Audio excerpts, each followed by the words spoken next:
It's that same old startup screen glow, blowing dust off a gray game logo. Saturday stacked in a plastic case, sleepover scores we can't erase.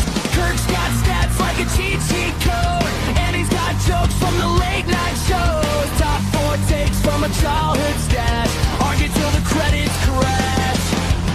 Welcome to my nostalgia therapy. Top 4 reasons I still feel 16. Pixel hearts and worn out DVDs. Play it back, let it all come clean. Laughing like we never had to leave. Hit subscribe to the Kid and Me.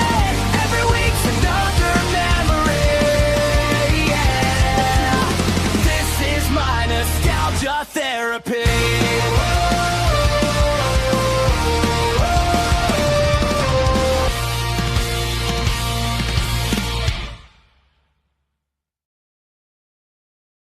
This is the Rushmore Show, where it's all about your top 4 and nothing more. Andy, you are frozen. Hopefully he's having internet issues. He's not at his house. And so we'll kick him off right now.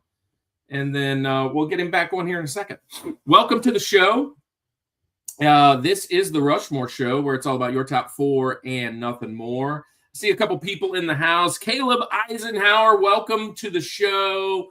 We've got your buds on, and the long guy says, let's get it. I believe that's Anthony. Woo! Let's get it. Oh, there you are. There you are. Moving back and forth. Am I here? Am I here? Sorry, guys.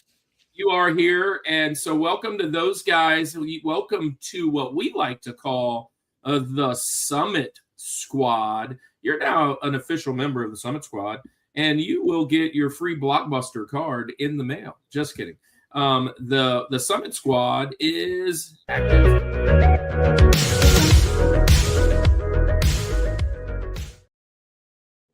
So being a part of the Summit Squad, that just means that you're going to take a little journey with us through nostalgia, and we call it nostalgia therapy. And we are going to have a little fun tonight talking about your top 4. It's always a top 4, right, Andy? Top 4 video games that you wish you could play again for the very first time. This is one of those existential questions where we have to like dig deep into our nostalgia, iconicness of a great game, where we were, who we are. Andy, you're not in your normal place, I can tell, which means you don't have your normal internet, which is okay. You're having some issues on the plumbing, right? Yes. Mm-hmm. And I can't have a family of 5 or 2 tonight, ladies and gentlemen. I'm just saying it's fitting. It's fitting. I wish that he would come fix it and stop fighting off all of the bad guys. But I am actually, praise God for awesome people. I'm at a fellow pastor's house over here, so they open up their house to us and allow us to be here. So it's been a blessing for sure. So we're ready, though. I'm ready, internet issues or not. I am ready for tonight's episode. And welcome in Robert Pops, Gramps Springs, 1969, the Rushmore Show. What's up? Hello, everybody in live chat. And he says, this is my new profile picture of me and the new baby granddaughter, Nicole, and baby Elizabeth is over a year now. That's wild. I remember when the first baby was born. Look at you, Robert. Way to go, man. Proud grandpa. Oh, shoot. Let me do this really quickly. After we go live, we're actually going to stream live today over on Instagram, right? All right. Yeah. All right. Yeah, and we're kicking it now. I should have already hit it, and now we're in. All right, Instagram world, what's happening? Instagram world. And then that's our Bobo over on Twitch. That's our Bobo's a great patron of our buds. Oh, look, all of a sudden, there's new people in the house. Andy, we need to get this thing going. Let's do it. Yeah, let's get this thing going. We're talking about your top 4 video games that we wish we could play again. Let's get it. Oh, let's get it. And 5, 4. Here we go.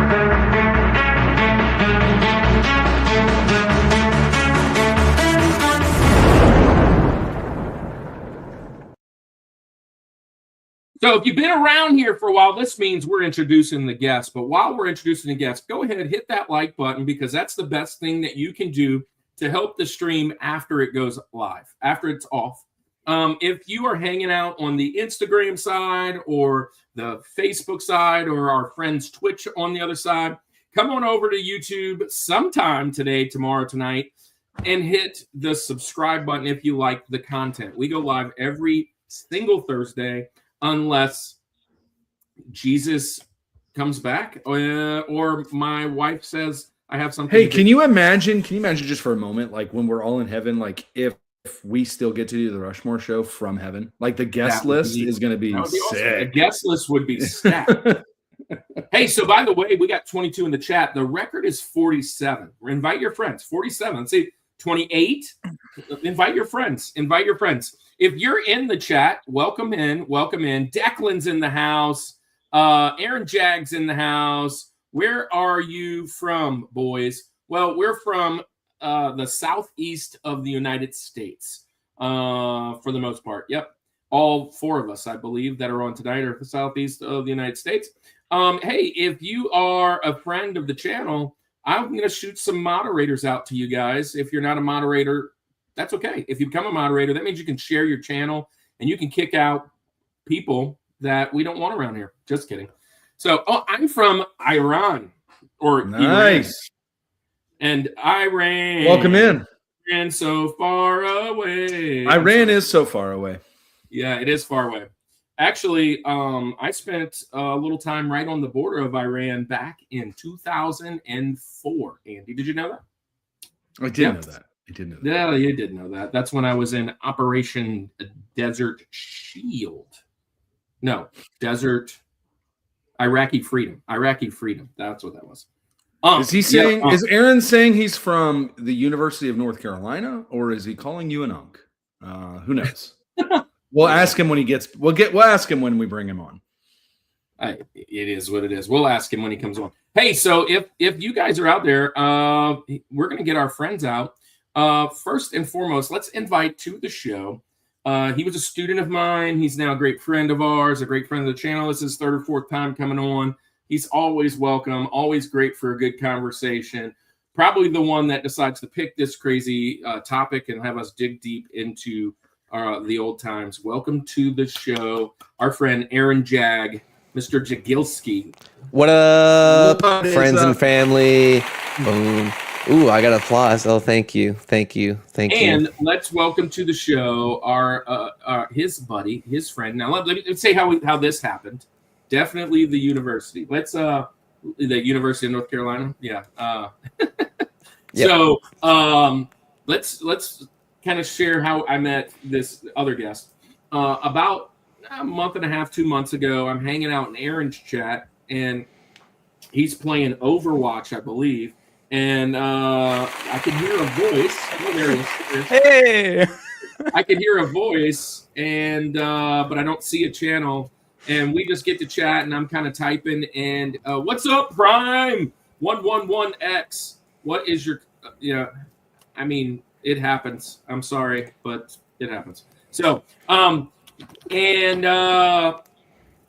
they were actually talking about top fours, and I was like, hey, why don't you guys come on over together? And Caleb was like, oh, that would be cool. You in Explore Iranian. I don't know what that means, but I love Iranian people. I love all people. So I don't know what you're asking, but anyways, but welcome to the channel, user NT3UM5GC1X. So, nice. Yeah. So Caleb was in the chat. Or no, Caleb was actually playing, and I was in the chat. And we're like, hey, why don't you come on? And then we just had to figure out a date. We figured out video games. Boom, nailed it here. And you guys chose this awesome topic. So the topic is, what would be a video game that you would want to play again for the very first time?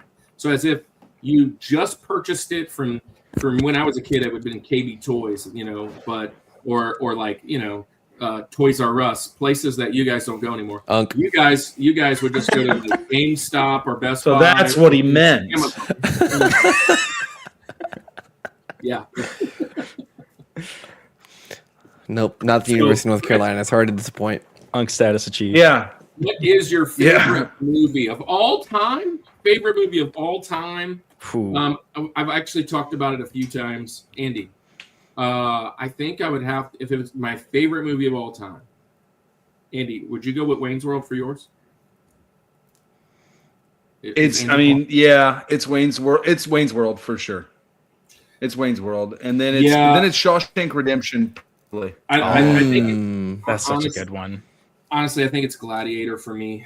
The first one. Ooh. Maybe Heat would be there. Matrix. Matrix is there. The very first Matrix is there. I don't know. That new He-Man movie was pretty awesome though. Hey, which doesn't really change the Unk shout out. All time.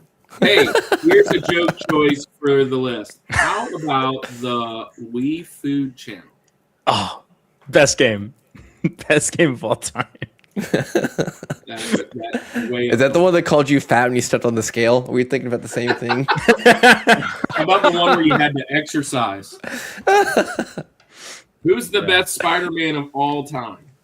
Drake Bell. Peter Parker. Peter Parker, absolutely. Is he going Peter Parker, or is he going like Tobey Maguire, that type of thing? Like who played him or who is him? If you say Tobey Maguire, you're an Unk. What? I can't answer until I see the new one. It's Tobey Maguire. For sure, Tobey Maguire was the original for me, but I like what's his name, the new guy. I think Tom Holland. Tom Holland. Anyways, but if we're talking about like like what character, Peter Parker for sure. Miles is pretty close though. I like Miles. While not my favorite, Megamind is one of my favorite movies of all time. Is there an all of the above for Spider-Man? Yeah, I get that. Tobey Maguire is a legend. Andrew Garfield, not bad. Tom Holland is a pretty boy. I don't believe he is a Spider-Man. Well, I mean, that's why I want to wait till after this about one. Spider-Man. He's supposed to be a young, kid, and I don't know. He just fits the best. Anyways, let's get in the show. Anyway, let's talk about games we want to play. Aaron, you're first tonight. Heck yeah. Since you're first, Caleb, can you share your corner of the internet and tell everybody what is going on over on your Twitch? What's going on in the world of gaming? What's going on just on your Instagram or whatever? I don't care. Share what you want people to come and follow and find you. And then we're going to get started with Aaron. My name is Caleb Jarvis. I'm a huge gamer, have been my whole life. Whenever I do stream, it's on twitch.tv/KaleGames. It's just Caleb without the B. That's a little nickname that I've had my whole life. So it kind of seeped its way. I'm Kale on everything, whether it's PlayStation or PC or Switch. I'm always Kale. I play Overwatch. I play a lot of Overwatch. I've been playing that game for almost a decade at this point. I played in college as well, and so even though I have a bittersweet relationship with Overwatch, I still play it a lot, and I'll play it on stream as well. I just played a little bit of Portal Revolution, the community-made mod, last night. I actually did a bit of an impromptu late-night stream, but as of today, I'm just really excited to get into this. I love things like this, just being able to have conversations and talk about games, and it's just a great way to bring everybody. Well, welcome in, and if you enjoy it enough, you're definitely welcome back. We've now, I don't know the number, but we've had probably close to 150 or so people on. That's not a flex; it's just kind of showing where we're going. And I think if we had 150, 148 are invited back. Don't make yourself one of the three that are out. So Portal ? Says Declan, and let me throw some wrenches out. Long Guy Land, which I think is Anthony, right? Correct. Says the date is a lie. It sure is. So with that being said, Aaron, your turn. Now you're going first, Aaron. So tell everybody about your neck of the woods, your area of the internet. Then we'll jump into the show, which you're going to give your criteria. So Caleb, get ready for your criteria. You're after him. And then Rosie, which is number 4 on the list, our first one. Perfect. Sorry. Okay. So, if you guys don't know me, what up? My name is Aaron. Long story short, currently I stream on Twitch, YouTube. Mainly, I am a middle school pastor, so I love preaching to the next generation and getting them into the gospel, essentially. But I love doing that through video games as well. So I stream, I'll play Overwatch, Minecraft, Mario Kart, whatever, just talking about Jesus the whole time. I recently restarted Instagram page. I started when I was like 15. Just kind of talking about the culture of like Assemblies of God, which is like a denomination of Pentecostals, that kind of thing. And really just like talk about the culture and making people be like, oh yeah, I remember that. But so overall, I'm just a kind of chill guy who likes to talk about random things about Jesus. And I have a fun fact that if you've ever seen a viral video of a white bald pastor rapping on stage, that is Caleb's dad. Caleb's dad has gone viral multiple times for rapping on stage at his church. So I've never seen that. Unreal. Speaking of bald guys, welcome Awazram. That's a cool name that he picked by just typing some things on the internet on the keyboard. He looks like Robotnik. He's a really good friend of the show and a friend of mine. We love Awazram. Welcome in. He says, not wrenches anymore, shields protecting you from all the spam and things. And my ox. Yeah. There it is. There it is. And Tharjo 1010. Catharjo. 1010. That sounds like Lord of the Rings name. Hi. It does. Catharjo. Yeah. Wow. Well, welcome in. 77 over on Instagram. That's a fun thing to say. You have my sword. That's right. And my bow. My sword, my bow, and my shield. All right. we are I don't know what's happening with the show so far, but we're gonna get this thing going, I promise you. Aaron, we're gonna get started with you. Perfect. Games you wish you could go back and play. I know this is one I think that was brought up by you. I love this topic. Let us know before we start, though. What were you thinking? Why this topic? And what's your criteria, I guess, kind of for putting together your list tonight? You know, we were talking about topics. We brought up this one. We brought up comfort games for a little bit. And they're kind of very similar lists to me, comfort games and games you wish you could play for the first time. And I mean, there are just some games that you spend so many hours in, and it gets to a point where you just remember the first time you played the game and like that magical feeling of like, oh my gosh, look at this game, whether it's like a beautiful game or the story, or maybe there's like a twist of the game. You're like, oh my gosh, that was like heart wrenching. Like there's moments in video games that bring out these like so realistic emotions. And so when I was thinking about topics, I was like, man, I want to talk about games that like really like bring out those emotions. And for me, that means it's a game that makes you want to play it all over again for the first time. So I was going through the list. You can kind of see behind me, I have a whole collection of all the video games I played growing up from my GameCube era, PS2, PS3, PS4, PS5. I've got them all back there. So I've got some of the games with me today that I'm going to talk about. But for my number four pick, I'm going with a little game from, I don't even remember what year this was. I want to say 2011. There it is, right there. 2011, a little game made by Ubisoft. And this game is part of a series that has 10, 12 games in it. I don't know exactly how many there are. But there's a lot of them, but this one has always been my favorite because it's one of the first ones I got. And so my first game that I wish I could play for the very first time, because it has a special place in my heart as a young kid, is Assassin's Creed Revelations. This is the game where the main assassin's like a long descendant of the one from the first Assassin's Creed. He's got a little hook on his hidden blade so he can do more parkour. And I don't know, this one just kind of hit different to me. It's one of the first ones I thought of. So we're starting with Assassin's Creed.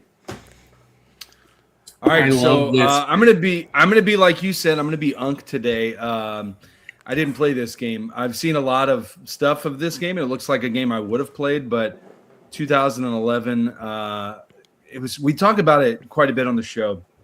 There was like a time when I kind of like got out of video games in a sense, and I say got out of video games, like I only was playing the games of my childhood at that time, and I wasn't picking up anything new. So I kind of stopped at, I think the latest system that I ever had was a Wii. Nintendo Wii was that was like the furthest I went into it. And then, I love the PS2. I love that stuff, but I never really picked up these newer games. I will say though, I've watched plenty of footage of these Assassin's Creed games, and I'm like, this is a game that looks very enjoyable for sure. And I don't know about this one specifically because you said like there's so many of them in this one, but definitely looks like a super fun game. So real quick, the Wazroom says quick 4, Phantasy Star, Shining in the Darkness, Shining Force, and so those 3 are his Sega. And then of course Expedition 33, which I watched him play quite a bit of it on his stream a couple weeks back. The first 2 you have to map by hand though, and that's Andy's out. Check out. If he has to map anything by hand, he doesn't like. Yeah, none of the. I'm playing a video game. I'm not here to work. And think. I'm here to escape. I love Assassin's Creed, the franchise. Declan, the only Ubisoft game I've ever played would have been Rayman Legends and the Mario Rabbids games. So have been missing out on all the Assassin's Creeds. I played the first Assassin's Creed for quite a bit. And that one was awesome. I love that game. I never actually owned it. Friend of it had it or whatever. And it's just a really cool game. I watched a lot of Assassin's Creed type games, God of War, these open world. Did a lot of that during COVID. Watched a ton of games because everybody was like streaming them. And so I was like, man, I really want one. And when I got the Switch, I got the remastered versions of a couple of these. And I've been playing through a few of them. And they are so in-depth, so awesome. They are great games. And I'm kind of actually playing them for the first time, some of them, right now. Whenever you have these like immersed games where you have to find items, get things, storylines, pick different directions, get different endings, it's always a fun day for me. Quite the opposite for Andy. So Caleb, sure, you an Assassin's Creed guy? No, not really. Growing up, I was much more Nintendo pilled, just everywhere.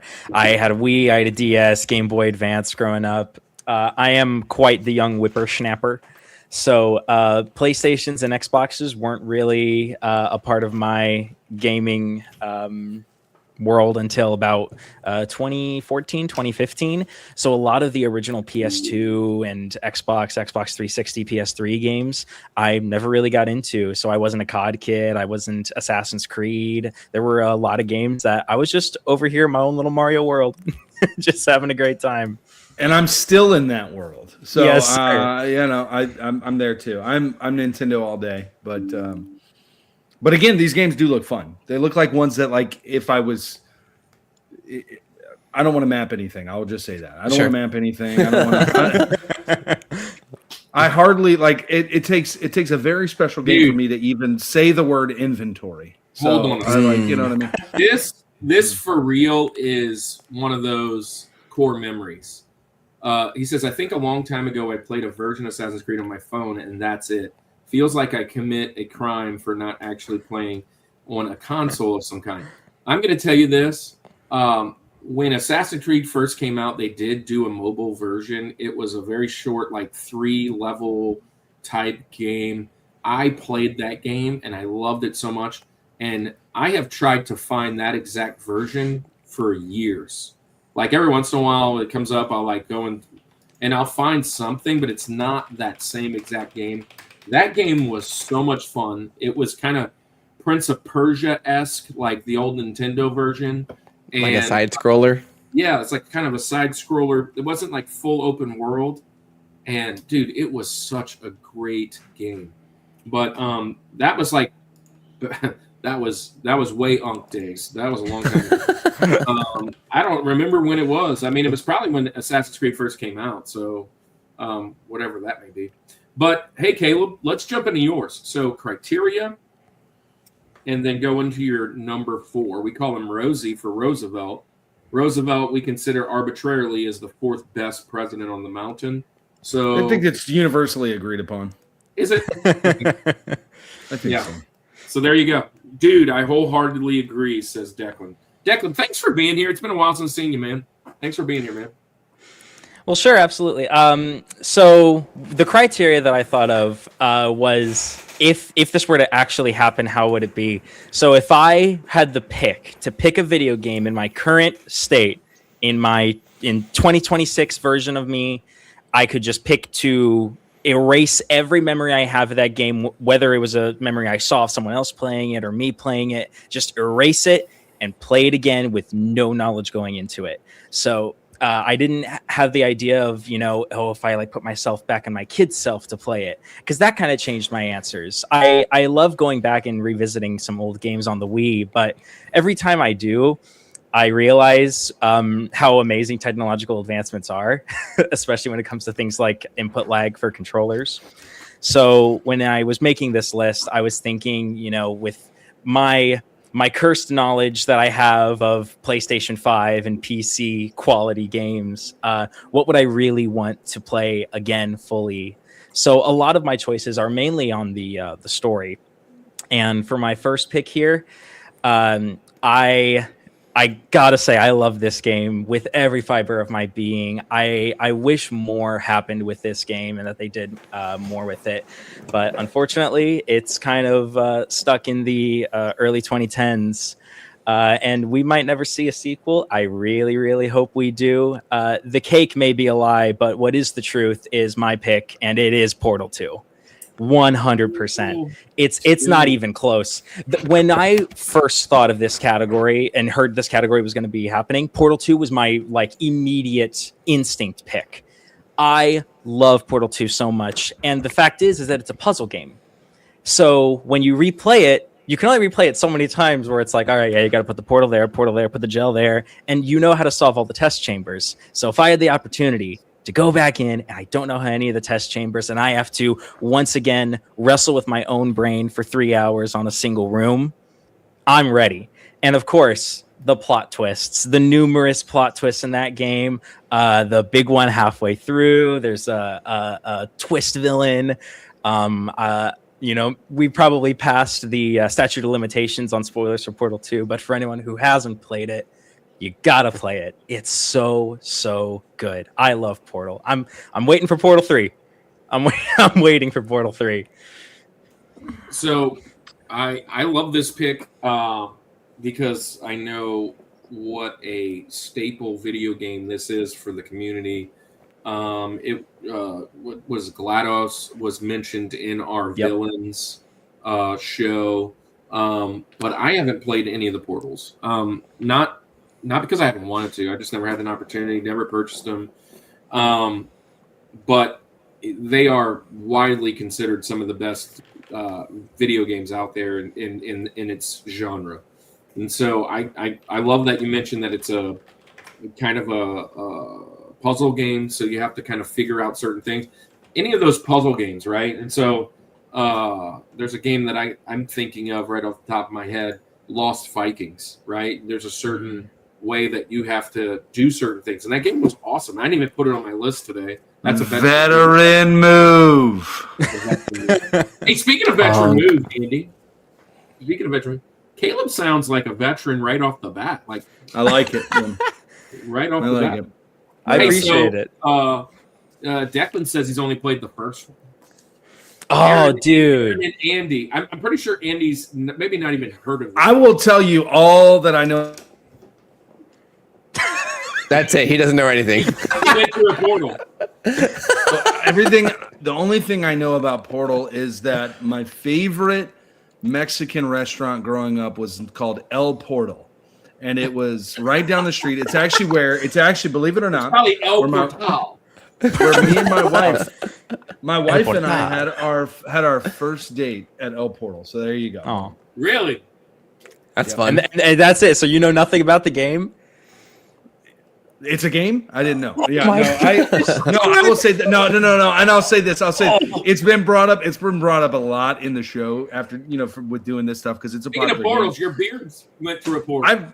I've literally never played this game at all. I'm going to be way more of an unk than Kirk today and Kirk's got 10 years on me. But when it comes to video games, I said it before, like there's an ending point for me, and everything that's happened since then, I have no idea about. So it just is what it's where I'm at. It's where I'm at. When you said love.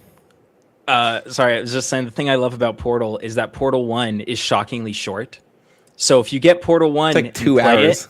Yeah, at the most, honestly. And if you like it, then you have a reason to go to the, honestly, what would you say, Aaron? 4 or 5 times longer is Portal 2 than Portal 1? Yeah. So you got to try it. You got to try it, man. My favorite part about Portal is that there's a song in one of the games. It's on a Rock Band, and it's the slowest song in the world. But it's so fun to play on Rock Band, hearing a robot sing for 2-3 minutes. I didn't know that was on Rock Band. It is. That's Long crazy. guy, Anthony says, my picks in no particular order. Well, that's not fun. You're supposed to put them in order. Anyways, Titanfall, Subnautica. Andy, have I ever told you about... and I didn't shout him out earlier. I saw him. Mariano, if you're still here, hello, my friend. Mariano is a old student of mine. So, but there's another student that I kind of mentored, Andy, who whenever he would get in trouble, we would go take a walk, and all he would talk about was Subnautica. I'd be like, "What are you playing nowadays?" I think this is my first time hearing about that game. So yeah, it's like a underwater island. Well, makes sense by the title. Yeah. Elden Ring and Lego Star Wars on the now Wii. I can get down on Lego. I can get behind some Lego anything. Yeah, so Portal. Aaron, what you know about Portal? I've played the first one multiple times. I played the second one only once or twice. A couple years ago, like maybe 2 or 3, the community came out and they put out like Portal RTX. There was Portal with like ray tracing and all this kind of stuff. And I opened it, and then my computer crashed and wouldn't turn on for 7 hours. So I had to spend literally stayed until 4 in the morning trying to fix my computer after Portal crashed it into death. It sounds like a computer. So I haven't touched Portal. Yeah, so I haven't touched Portal since that day because I'm scared it's gonna destroy my computer again. But I love the puzzles of it. I love puzzles. I'm a good puzzle guy, and sometimes speaking in English is a puzzle for me. So any puzzle is fun. Yeah. Well, that's a good pick. Is it the credits song? Declan says. It is. Which one is it? Want You Gone, or is it? I don't even remember. Oh shoot, I forget what the first one's called. Every game We'll has have a to credit use song. Google and figure it out. All right, well, I'll jump in. Andy, I am shockingly old, and I'm going to go with old games, most of them. I'm a 90s guy, 80s guy, 80, 90 guy, and 80s is my go-to first system I got, Saturday morning cartoons. After that, we go outside. Then you have the sleepover later that night. All the friends come over and we're playing a game.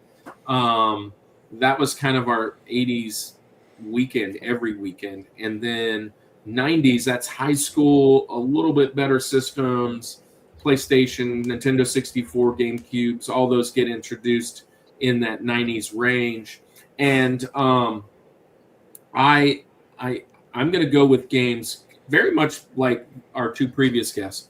One, the story, either the story of the game or the story of the memory needs to be important today, which we are doing game memories later in the year. So I'm trying not to give away too many of those memories, but most of these are going to be games that have either a twist or some kind of story that you need to know, or B, some kind of mechanic or whatever that really is needed to figure it out, And so I thought really hard about a bunch of these games, and this is a fun topic. So thanks for picking this, guys. My first one, I'm going to go, let's see, what year was this came out? I have my notes. This year. 1652. Back in the 1900s. 1996-ish. So I was a senior. In 96. Does that make you guys feel young? So I was in 1996 when I graduated. This came out around then. I'm going PlayStation 1 for the very first game.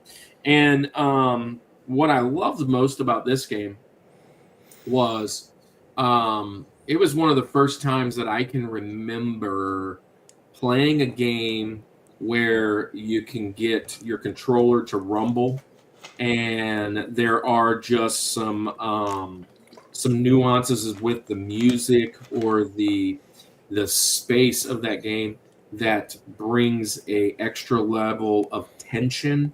And of course, I'm going with the action horror game, right? I'm going with my very first Resident Good Evil. pick. I'm going with Resident Evil. Like, That's a great pick. Listen, this is like the director's cut. This is my original copy. I probably had a 96, 97. But Metal Gear Solid. Hey, Stroke Look in at the Brendan. house. Look at Brendan. Brendan, we're gonna have you on the show one of these days. Metal Gear Solid 1 is a fantastic game, but and you might actually hear it tonight. But one of the things I loved about this game, one, was the twists and turns. Right? Yeah, the statute of limitations. I think it's way past on this one as well, Caleb.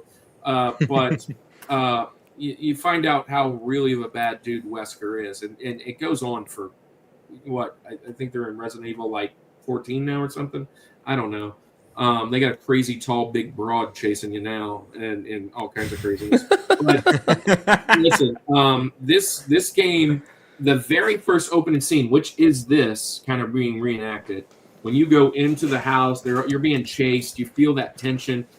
You come in and you make that first turn into the room, and you see this zombie just ripping apart like a human or whatever, right? And I can remember, like, I've never seen this in a video game, right? And I don't really love horror movies or anything now, but back then I did kind of dig that. You know, with young kids, you kind of get into that, and it's the very first time. And then your controller's kind of shaking, you're getting a little rumble, and then you make your way out and you go down the hall, and the freaking dog that jumps through and scares the crud out of you. Like, you can't be scared on that dog anymore, right? Like, he's going to jump out that window. The sharks, the snakes, the whatever, fighting Tyrant. There's so many different things that happen in this game that the story, finding all the items, where the items are. I remember like having a really tough time. You get stuck, right? And you're like, what do we do? And back then, right, way back in the 1900s, you know, this is the time internet's kind of starting, doing that kind of jazz. You had to get, which, matter of fact, it's right there, my Resident Evil strategy guide, right? And if you don't have a strategy guide, if you don't have that, you are you're kind of just playing off the ear, or, you know, nowadays Google, right, or YouTube or whatever.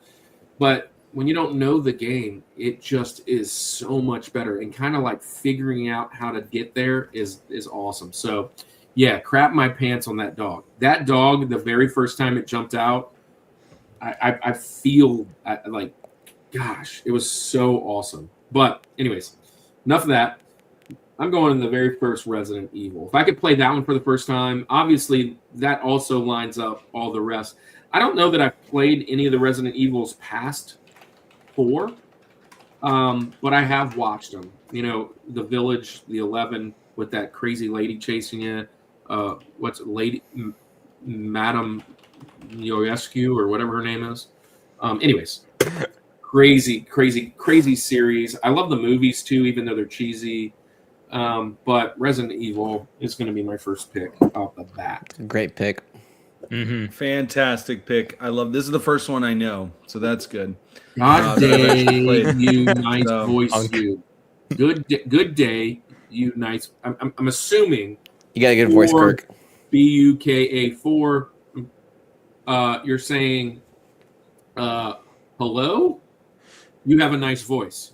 I'm guessing. You do have a nice voice, Kirk. You do. And you know, Got that Yeah, bass up I mean, there. I have a face for radio, so yeah, there you go. That's good.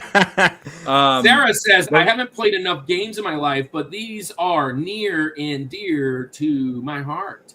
Little Big Planet, never played that. Uncharted, I've never played that, but the movie was cool, which also Tom Holland. Sure. Tomb Raider, played that, and the movie was cool. Angelina Jolie. And then Alien Isolation. Cool game. It's a fun Love game. That. Love that. Dude, played I've any of not those. played Resident Evil, but I've heard a lot of good things. Yeah, absolutely. Absolutely. I've been listening along with my husband. Welcome in, Sarah. Thanks for being here. I'll throw some bones around here in a second. Some shields. Hey, guys, what do y'all think about Resident Evil? Is tonight's subject count towards consoles also? Well, I mean, yeah. I mean, it's your criteria, Prime. So first console you ever played for the very first time? Sure. But you'll see. That might be mentioned a little later. Like, go ahead. I've never played the first Resident Evil, but I've watched plenty of like walkthroughs of other games. And yeah, you're right. They have what's her name, Madame Miscue or whatever. That's Lady Miscue, whatever her name is. Dude, when I saw the trailer for that movie, I was like, "What are we doing? This is a zombie game." And they've got like a mommy figure in the trailer. I was watching Fox play it the other night. You know Fox, who's been on the show a couple times. He was playing it the other night. And it was late. It was like midnight. As a matter of fact, I was laying in bed watching it and trying to just whatever. And that chick's voice and the tension and like you always feel she's right. I felt it for him that she's right there. I can only imagine the controller and all the jazz that's happening, the music. But it's like, if you turn around, she's going to be right there. And it's just, she's like 10 foot tall, 11 foot. She's crazy. It's like, so to me, playing a Resident Evil or like a jump scare type game like that, it's like eating spicy food. Like it's like enjoyable pain. You're like, I just can't stop doing it. But I, I feel like I have to keep doing it. I've never, just like you, Kirk, I'm not a horror film person. I was a little bit more in my younger years. Yeah. But I do remember playing this game and games similar to this. Ready for a veteran move, Dino Crisis. How about that one? Yeah. But like those, that's a little bit different, but similar kind of like jump scare. You don't know. But I remember playing that, and it was always, we were playing it late at night with all the lights off, and you wanted the full effect of everything. And I think that is something that is so cool with the game, is that it's, in a sense, it's multi-sensory like that. Like it's getting you, like you said, you feel that character. It's the anticipation and the build-up.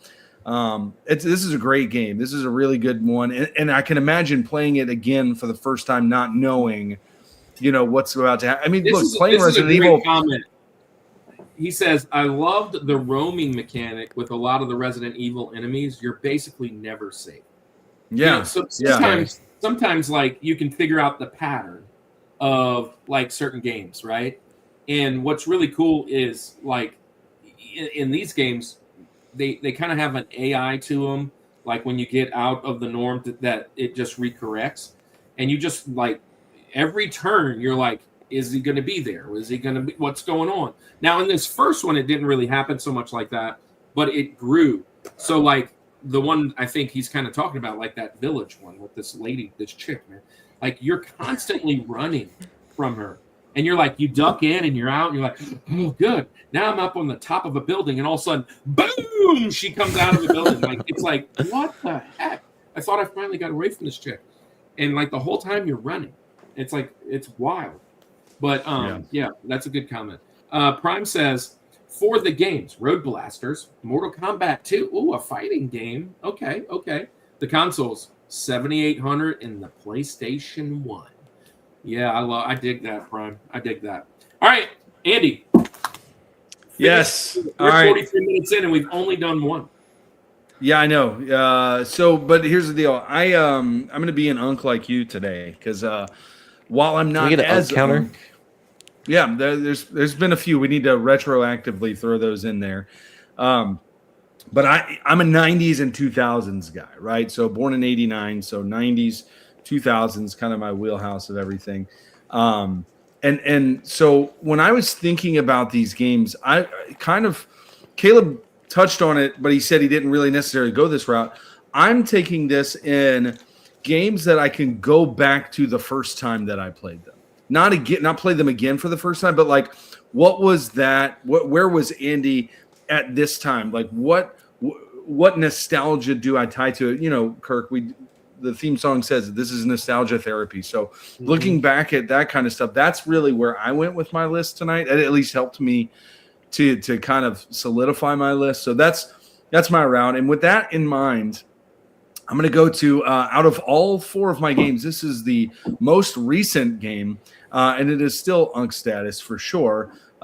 Check another one right there, Aaron. If you're keeping track, I don't know what number we're on there, but we're over 20, I believe, at this point. Yeah, we're definitely in double digits. But I remember playing this game. This is not even a game that I had personally, but my neighbor had it, and we would go to his house, and we would play this game like crazy. And I just remember thinking when this game came out, it was like, I don't think video games will ever surpass this. And to some degree, I'm not saying it hasn't surpassed it. This game, even in its first one, still holds true today. There's still a love for this series of games. But I think that, you know, part of this too was that Iowa member for 13 months, man. We love that guy. But yeah, so this game to me it's not Nintendo, but one of the things I loved about Nintendo is that it was like I felt like the games there were fun and they brought people together. This game certainly brought people together, maybe for a slightly different reason. But I'm going to go to the Xbox, and I'm going Halo.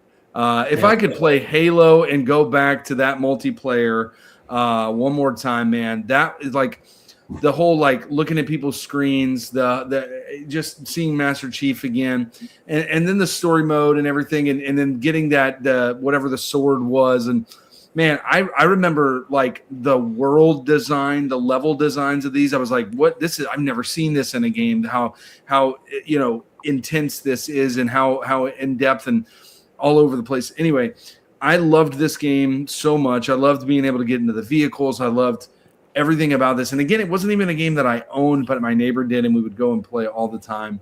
So I'm going to go with Halo as my Rosie of games that I would love to play again for the first time. So it's just, you know, again, going back to that memory of getting together with friends, multiplayer, just a blast. And by the way, Kirk, the multiplayer voiceover actor is going to be at the con that we are at this weekend, which is pretty cool. So, that's cool. So, I don't know if you heard that or not. Should I bring my copy? I'm just saying. I think we should get him to. Cool. I think we should get him to film a little, just like an intro to the show or something. Like you're watching the Rushmore Show. It's unfreaking believable. Whatever. Right now. Is he Halo 2 as well? I don't remember. Maybe I think he does most of them. Yeah, well, yeah. I'll bring both then. Hey, so this is a amazing game. Top I don't know, 25 game in all of history, and it probably top 10 franchise in history type. I mean, you could it's all subjective, right? What did you like? Did you play Xbox? But what I love is there's this great memory for me. I was a PlayStation guy, so I didn't play a lot of Xbox.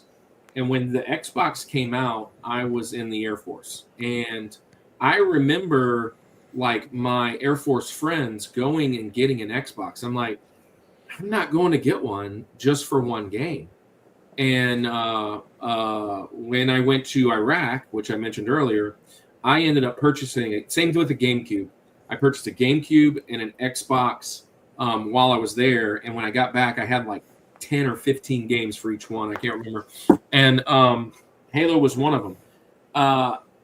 I played through a lot of these games that first like month back, and I was just immersed in video games. Hadn't played a while, didn't really worry about much of anything. I was just glad to be home, and I spent a lot of time. So when I think about the very first time I played this game, the mechanics are different. The controller, I hated the Xbox controller. That was the thing for me, and I still don't necessarily love it, but it is a great game, though.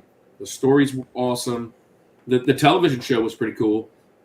It's just a really cool franchise. And, yeah, we get to meet the guy this week. That's awesome. I can't wait. Pretty cool. That's awesome. Pretty cool. I'm similar to Andy. When I was in an engineering class in high school, we finished with like whatever projects we were doing, and in our free time, we had this whole weird thing going on in the high school where we would have full video games on our flash drives that we just take around and like spread like a virus through the high school. So Portal was one of those games. We were all playing Portal at one point. It was Minecraft at one point. Excuse me. Halo was one of those games. So there's like 20 of us all sitting in this engineering class, all playing Halo together at the same time. And it was just amazing. As someone who also grew up on PlayStation, not having an Xbox, sitting in this class playing Halo with everyone, it was peak. So Game Central Station is a great convention. I think, Andy, we're going to be a part of it this year. We're going to really try. I'm in. I've been talking with Tony. This is the one that's in Jefferson, which is not too far from my house.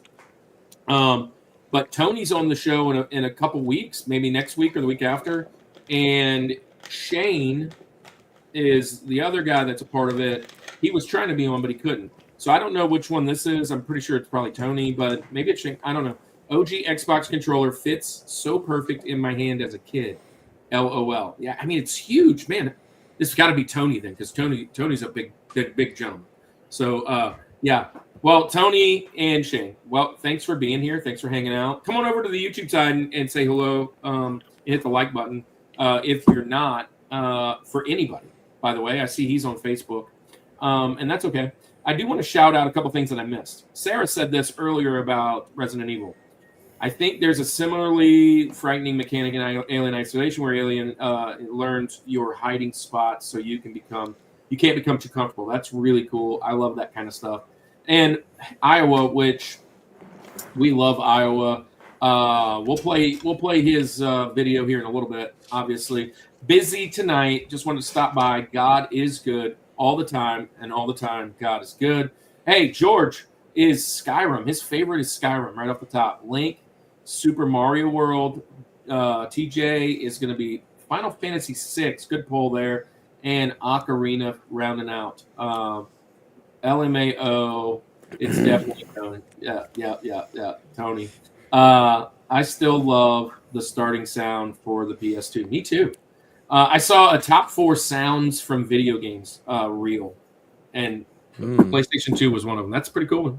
Anyways, all right, you guys. I know Halo's old.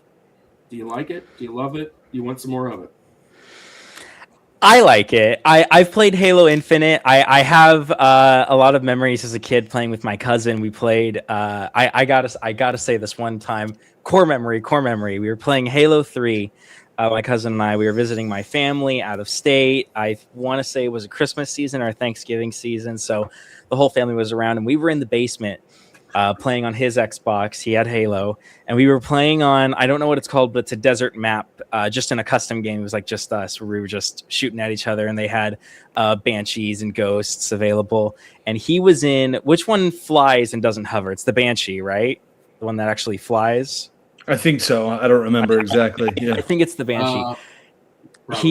He was in a Banshee, and he was just kicking my crap in just the whole time, back and forth, and he went on a really low swing to me, and I didn't even know this was possible, but I pressed the right button, and as he was passing me, I took over his ship. I threw him out and then took it over, and then started dominating him. Core memory as a kid. It just made me feel so cool. At that point, that's when we were all like screaming, "Oh!" Yes. And he had like, I couldn't have been any older than maybe 13. He had, I want to say 5 or so years on me. And so he was much older than me, much better than me at games. So it was really nice to finally get a one up on him for once. There you go. I love it. All right. Well, we are done with the first round of picks. Meaning we're going to move on to our TJ Jazzy Jeff. Speaking of Jefferson, and we're going to go all the way back to Aaron. You were first, right? Aaron. I was first. So you're going to bring us, what is your next pick on your list of games you wish you could replay? All right, so I'm going a little into criteria-wise for Andy this one. This game has a special place in my heart because long story short, not to trauma up or anything, but my dad died when I was very young, and I remember like the day or so afterwards, this was one of the games I spent a lot of time playing after that happened. And so I think this game has continued to shape who I am years afterwards. I've continued to love the character that is in this game and all the different iterations of this character that has been throughout the years, all the different actors that have played this character. We've talked about the idea of this character a little bit earlier today. But for my second pick, I'm going with the original Spider-Man 2 on the GameCube. Yeah. It is such a great game. Probably the first Spider-Man game with actual web swinging that was like, oh my gosh, I feel like Spider-Man swinging in this game. And I mean, you do the pizza missions where you're running around, you get the Pizza Time song playing in the background. Like, it was just so good. I still remember to this day trying to do, there's a Mysterio mission where you're like in a stadium and he has like an obstacle course set up for Spider-Man.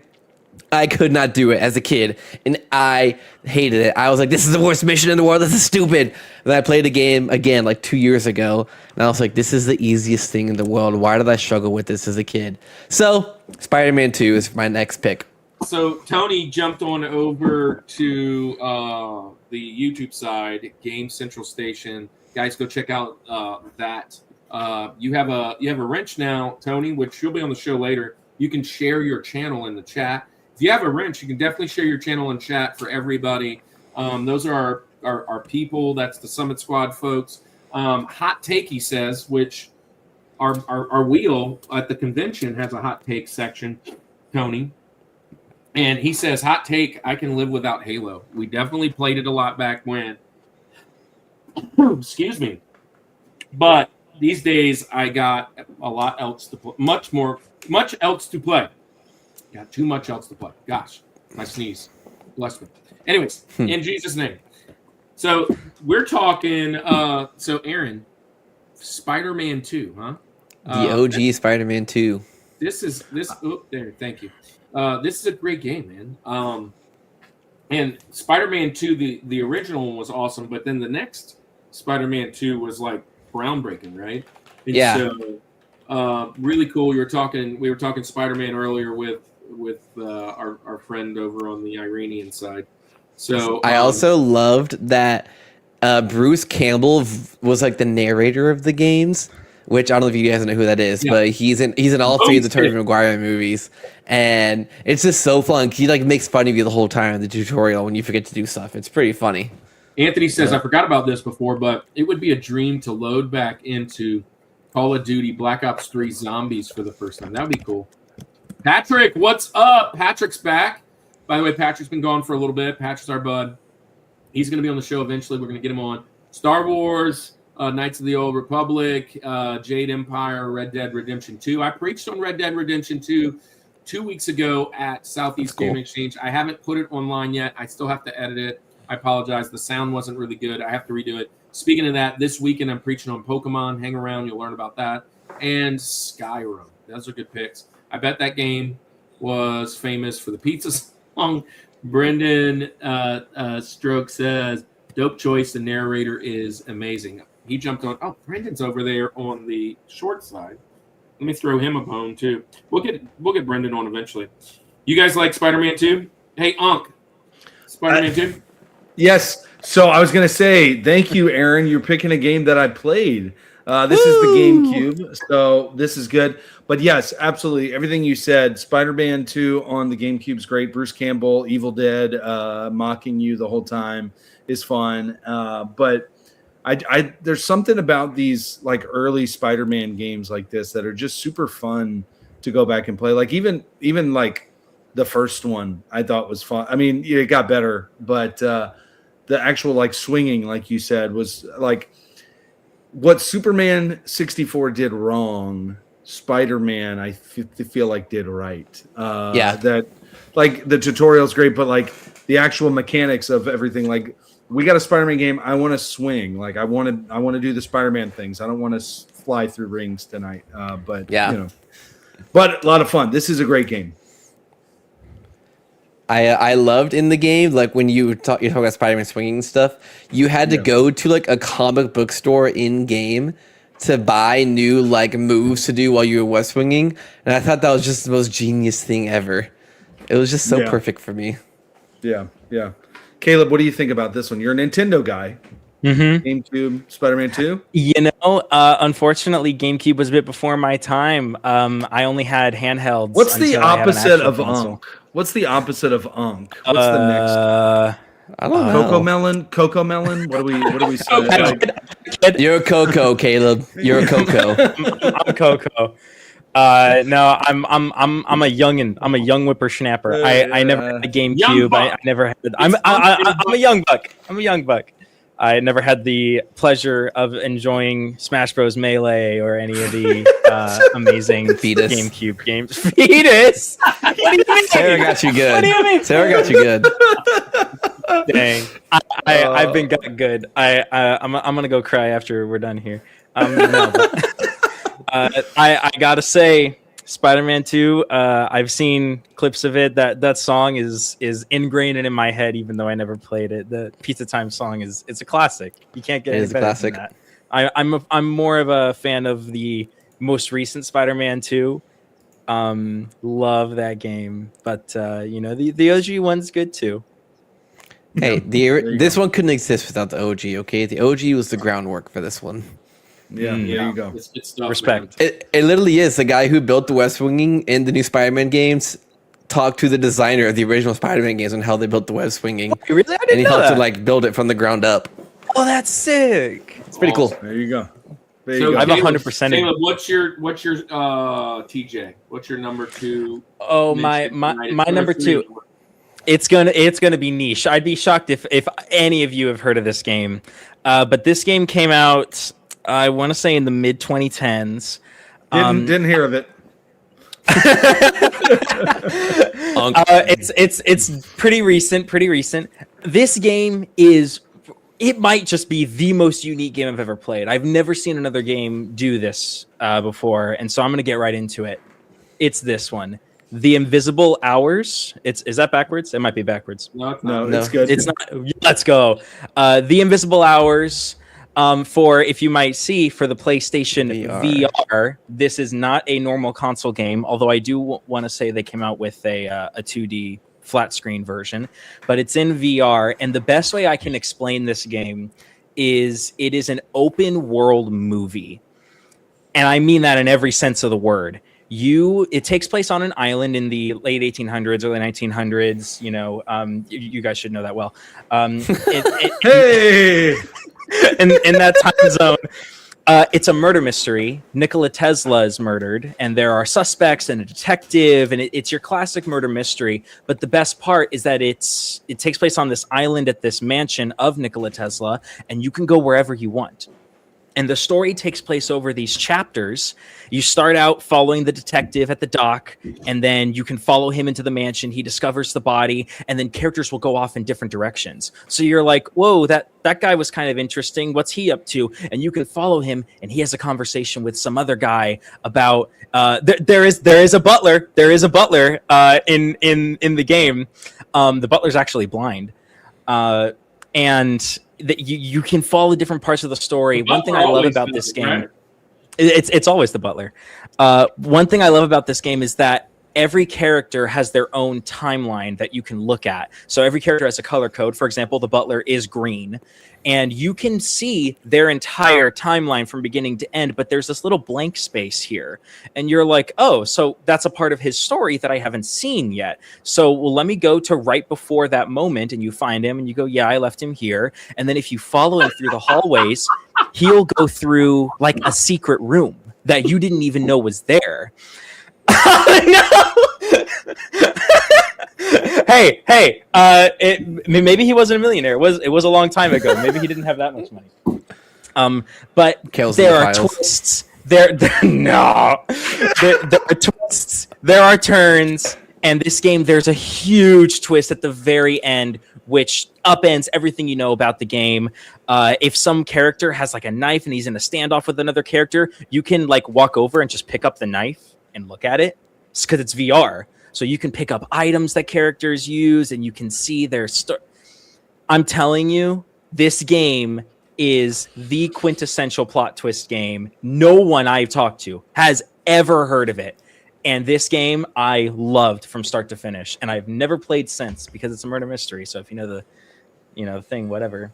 And there might be even a little hidden information if you happen to 100% the game and go down ways that you might not think to go. But there's things to discover. Well, I will say, never heard of her. So yeah, but it sounds awesome. I like mysteries. I do like that trope of storytelling. But you're right. Like a lot of the television shows, like Andy watches, the same show over and over again. When you watch a mystery or whatever, and you already know the killer, or know the end, or you know the story, how it's like, I'm not going to watch that again. But I do love this, so I can see why you wouldn't rewatch. I stopped playing video games like after PS2, except for Wii and Switch, and that was because it was like the family system. But I've watched a bunch, and I've never seen this. So I feel like I need to go and find a YouTube video of somebody playing it. It's pretty obscure. It's made by I think a Spanish company who made it, called Tequila. What's the name Works. of it again? The Invisible Hours. Right here. Anybody in the chat ever heard of this? Andy, I'd be very shocked. Yeah, I played it all the time in my free time for sure. Definitely played this one. I was about to in the comments post that the other Millionaire's Island had a pretty big plot twist at the end too, but I was like, this thing will get canceled real quick. So I deleted my comment. It sounds fun. To be honest, I've never really even gotten into the VR world. The only VR that I know, and here's Unc, is a VR Troopers, the TV show back in the 90s. Yeah. Yes. I know what you're talking about. That's we are like VR Troopers. Yeah. Anyway, but sounds fun. Sounds fun for sure. Aaron, have you played this? Do you know this one? You can pick this up pretty cheap, by the way. Probably not the system, but the game is very cheap. It's like $8. The only reason I know this game exists is because I've known Kale for 4 years now, and I'm pretty sure I've heard him talk about it once before. Probably like 2 a.m. in the dorm at some point, and that's about it. That's the only knowledge I have of this game. Madman ramblings, and I just won't shut up. Sounds about right. It's common for me. Well, there you go. So, all right. Well, that's way to really educate us. quickly, So if you type in The Invisible Hours, so there are like 4 or 5 like them selling the game, but then when you scroll down just a little bit, it's all like books of spells and witchcraft and magic. Really? Yeah. I've never heard of this. Light magic, dark limits, candle magic, witchcraft, the mysterious book of magic. Interesting. I might have to give it a play whenever I get a new / used PS4 for myself. Laugh out loud. Can confirm nobody has ever heard of the Butler game. Well, that's okay. I can be in my little corner. Hey, so that's good. I mentioned things that have never been heard of as well, Caleb, except most of the people are too young to know. That's why. When I mention the things. All the things. And I guess it's my turn. yes. All right. I should save this for next round, right, Andy? Which that kind of leads in. If anybody's been around, I know what we're doing here. if Well, anybody's which one? been here, you know where I'm going. But it's top 2 franchise all time. I wouldn't go with number 1 because it's just not a lot of mystery / there's not a lot of puzzles. There's not a lot of whatever. Number 2 always gets a bad rap. Really fun game. But I'm going to go with number 3 is Iteration for the Super Nintendo. Again, I should probably save this for Link because I am definitely going with a Link to the Past. And there she is. My old John Hancock written right there on it. Wow. That's my copy. But listen, I'm a Zelda guy. There is I could do almost every game in the franchise. I've seen Ocarina in the chat. It might get mentioned later. But you could do several of them. The new Switch version, some of the old Game Boy, whatever. To me, dungeon crawling and the like going into and finding the different things, both sides.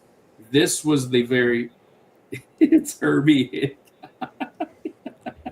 This is the very first one that I remember kind of feeling that adventure a little more in depth, and just a really great game. It is my favorite Zelda game of all time. There's probably more nostalgia attached to it than it being the best game. There are some errors, but if I'm going to go back to a game that I know I'm going to spend a couple hours in, I would love to play this for the very first time, mainly because it was one of the first Super Nintendo games I got. The time that we were going in, seeing the graphics on this, again, Caleb mentioned kind of eliminating all the idea of the knowledge that you have of what games look like today. The Breath of the Wilds, right? This is, or the Tears of the Kingdom, or wherever you go. This was cutting art, right? Cutting technology with graphics, design, dungeons, hints, tricks, where to find this, use the whistle, do that, and you just got really immersed into the game. I'm going with A Link to the Past for my number 2 on my list today for pick number 3. That's like taking I don't even know what I'm trying to say here. So I'm gonna unk on that one. That's exactly what it is. It's taking a layup. You're taking a layup from half court. It doesn't make sense that you didn't wait until later. But I do like this pick. Should have been the Link. I just feel for more better reason, better blues. This is a great Never pick. played a Zelda, says Brendan. Number 1, Metal Gear Solid 3, Snake Eater, which is a great game. Got that right over there. This is George. And Sarah says Mario Kart on the first release DS could also be on my list somewhere. Andy loves a good Mario Kart. I do love a good Mario Kart. Yeah. So this is a great pick. You guys, Link to the Past. I mean, I know this franchise. Or any Zelda, I guess, at that matter. Unless I was going to say, even into your time, like this is not something so unk. Maybe this game is. No, this is definitely not unk. I've never played this one specifically, but I played Wind Waker a lot on my GameCube growing up. I played Wind Waker a lot, so I really enjoyed Wind Waker. So I played Zelda games before. But not this one specifically, so I'd be interested to see how this one plays comparatively, though. That was very Coco of you. Thank you. Gosh, what's the newer one? A Link to Worlds, or A Link Through Worlds, or the newest one is Tears of the Kingdom. No, not Tears of the Kingdom, but it's a Link. Link Between Worlds, isn't it? Between Worlds. Between Worlds. Gosh, I always mess it up. Have you ever played Link Between Worlds? Mm-mm. Okay, so that one's a newer version, like from the Game Boy double screen or whatever it was, Advance. It's kind of like part 2 to this. It's kind of like a homage to this style, over top. Very fun game there as well. But if you had played that one, you'd probably see Mario Kart DS, says Declan. Ooh, Caleb, you Zelda guy. Yeah. Coco. You said you were a Nintendo guy, but you're not. Mario. I never got into the Zeldas. Like Skyward Sword, any of those. I had a Switch, and I have a Switch 2 now. Never got into Breath of the Wild or Tears of the Kingdom.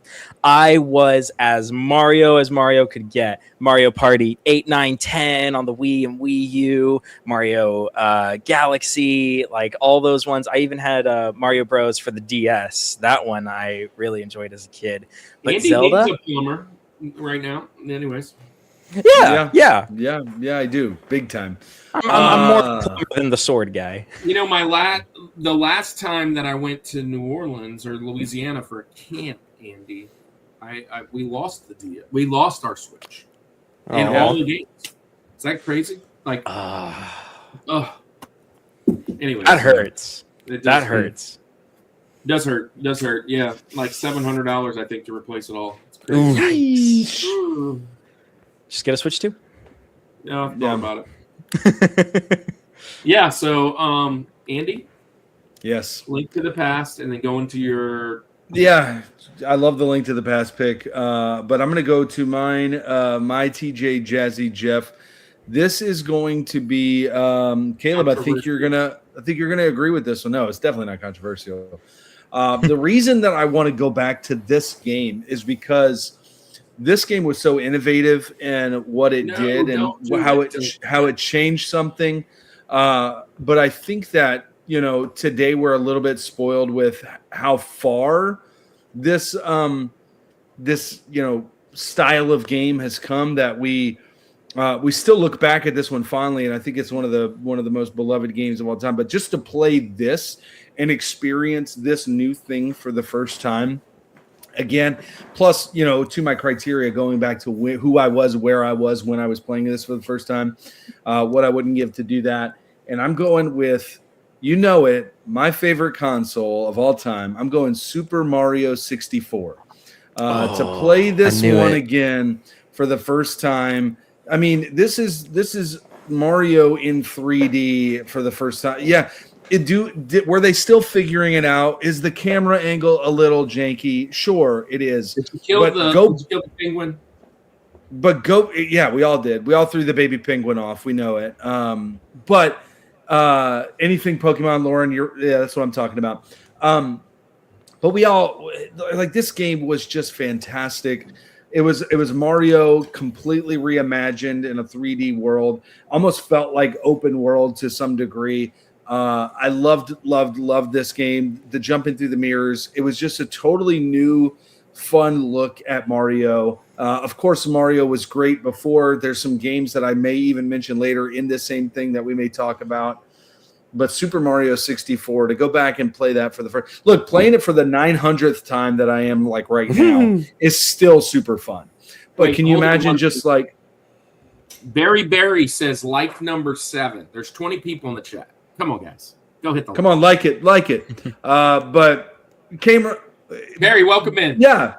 That's what I'm saying. So Game Central Station, like you're saying, camera angle wasn't janky back then, but so that's the whole idea of going back, not being jaded to this doesn't hold up, to experience that for the first time with that eye of this is something totally new and amazing. So yeah, I'm going Mario Kart, or not Mario Kart. I'm going Super Mario 64. Andy, you'll love this. Lauren says Mario Sunshine was her favorite, and anything Pokemon. Anything Pokemon, I do agree with that. Boo, $80 games because they're talking about Switch 2. It's true. Link to the Past was so great, was so fun, so much exploration. Number 7. Everybody go hit the like. Go hit the like. I wonder what it's like exploring Peach's Castle in 64 is like. Must be confusing. I literally told, it might have been either Caleb or maybe it was my wife. I don't remember who I told. I told somebody right before the show that someone was going to pick Super Mario 64. I knew one of you two was going to pick it. I'm confident Kirk is still on Kirk's list somewhere. It's not going to be him.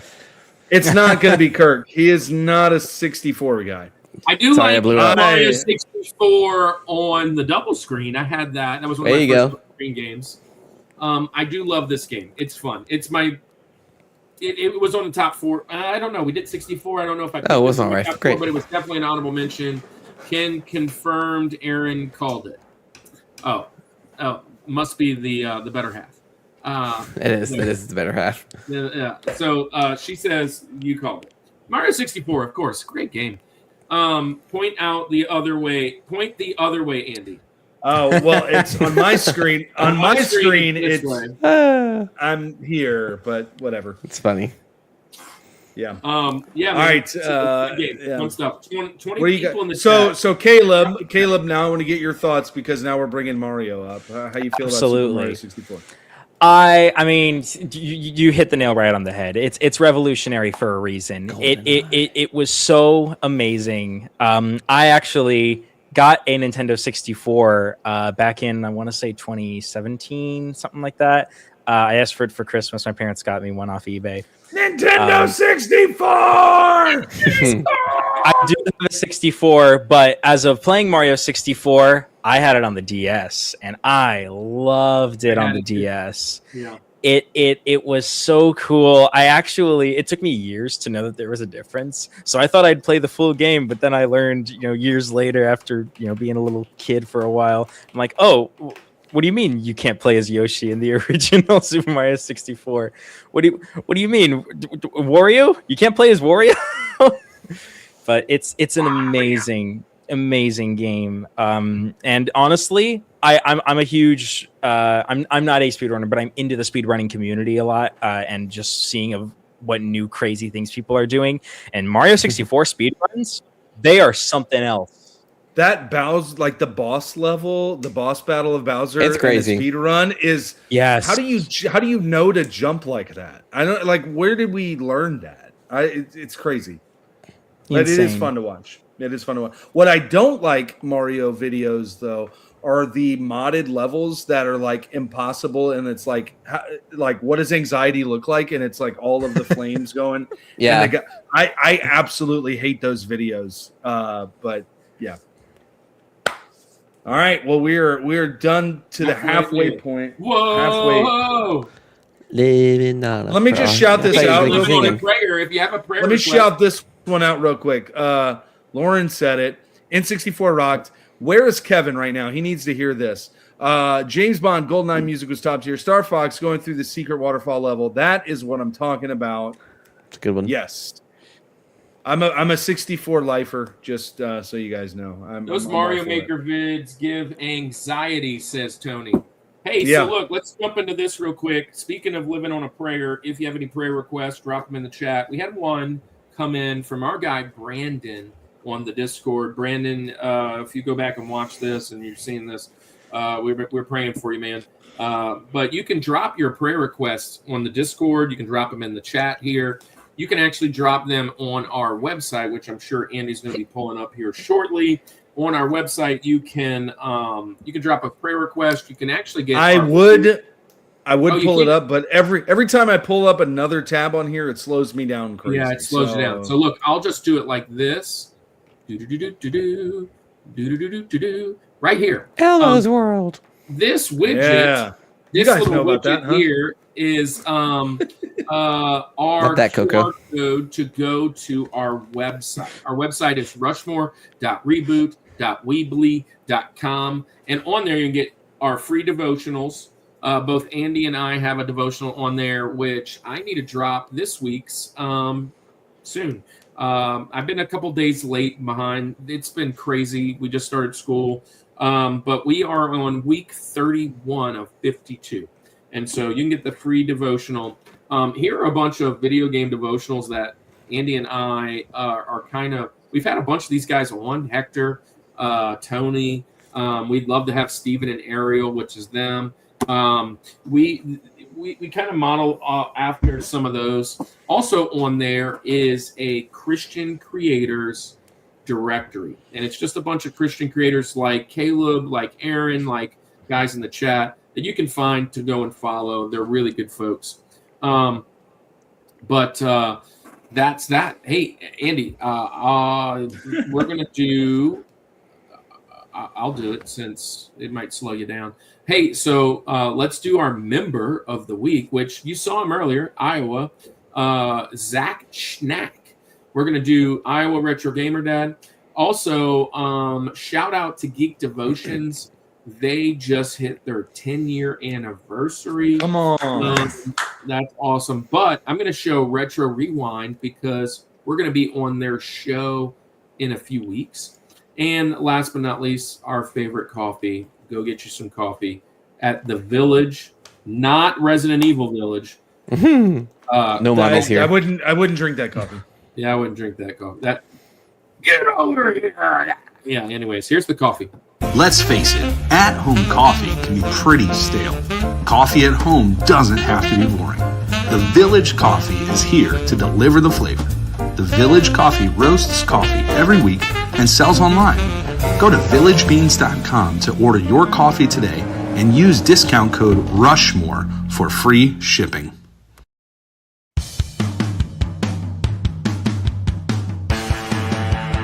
Every other week, join the Retro Rewind Pod as they travel back 15 or more years along the entertainment space-time continuum in their mission to review movies and games, establishing what is still worth your time today. Expect fun banter and trivial insights from Francisco, Paul, and rotating guest hosts who are all out of time. And Iowa. Oh, Iowa. Zach, the Iowa Retro Gamer Dad, brings heart, honesty, and heat to retro gaming, collecting, and pack ripping with his son. From tackling addiction and mental health to calling out scalpers and celebrating nostalgia, this channel is where real talk meets real fun. Follow the journey at youtube.com/@Iowa Retro Gamer Dad. And also follow along on Instagram and Twitch.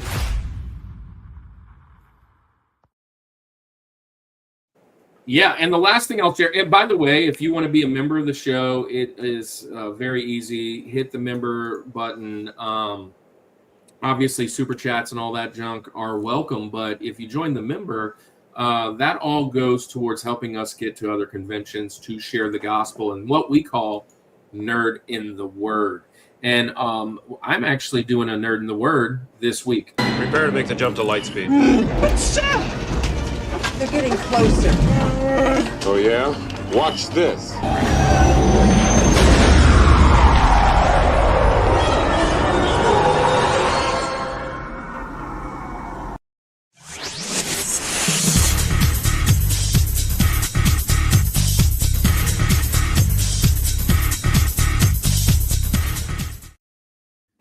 So, man, that's an old video. I accidentally hit that one. But Fridays. We're not live on Fridays anymore. We're not live on Fridays and on Sundays anymore. But Nerd in the Word is actually our sermon series that we do based on video game, movies, pop culture, and the like. I've done a couple back at Southeast Game Exchange, which was 2 weeks ago. I preached on Red Dead Redemption. And this week, coming up this weekend, this Sunday, hopefully we'll be live. I am preaching on Pokemon. And Andy, I think you should be the one preaching on Pokemon, and you should let me go do your job at the church. That's what I think. Hey, man, dude, I would look. We're moving speakers on Sunday, so I will gladly give you that job.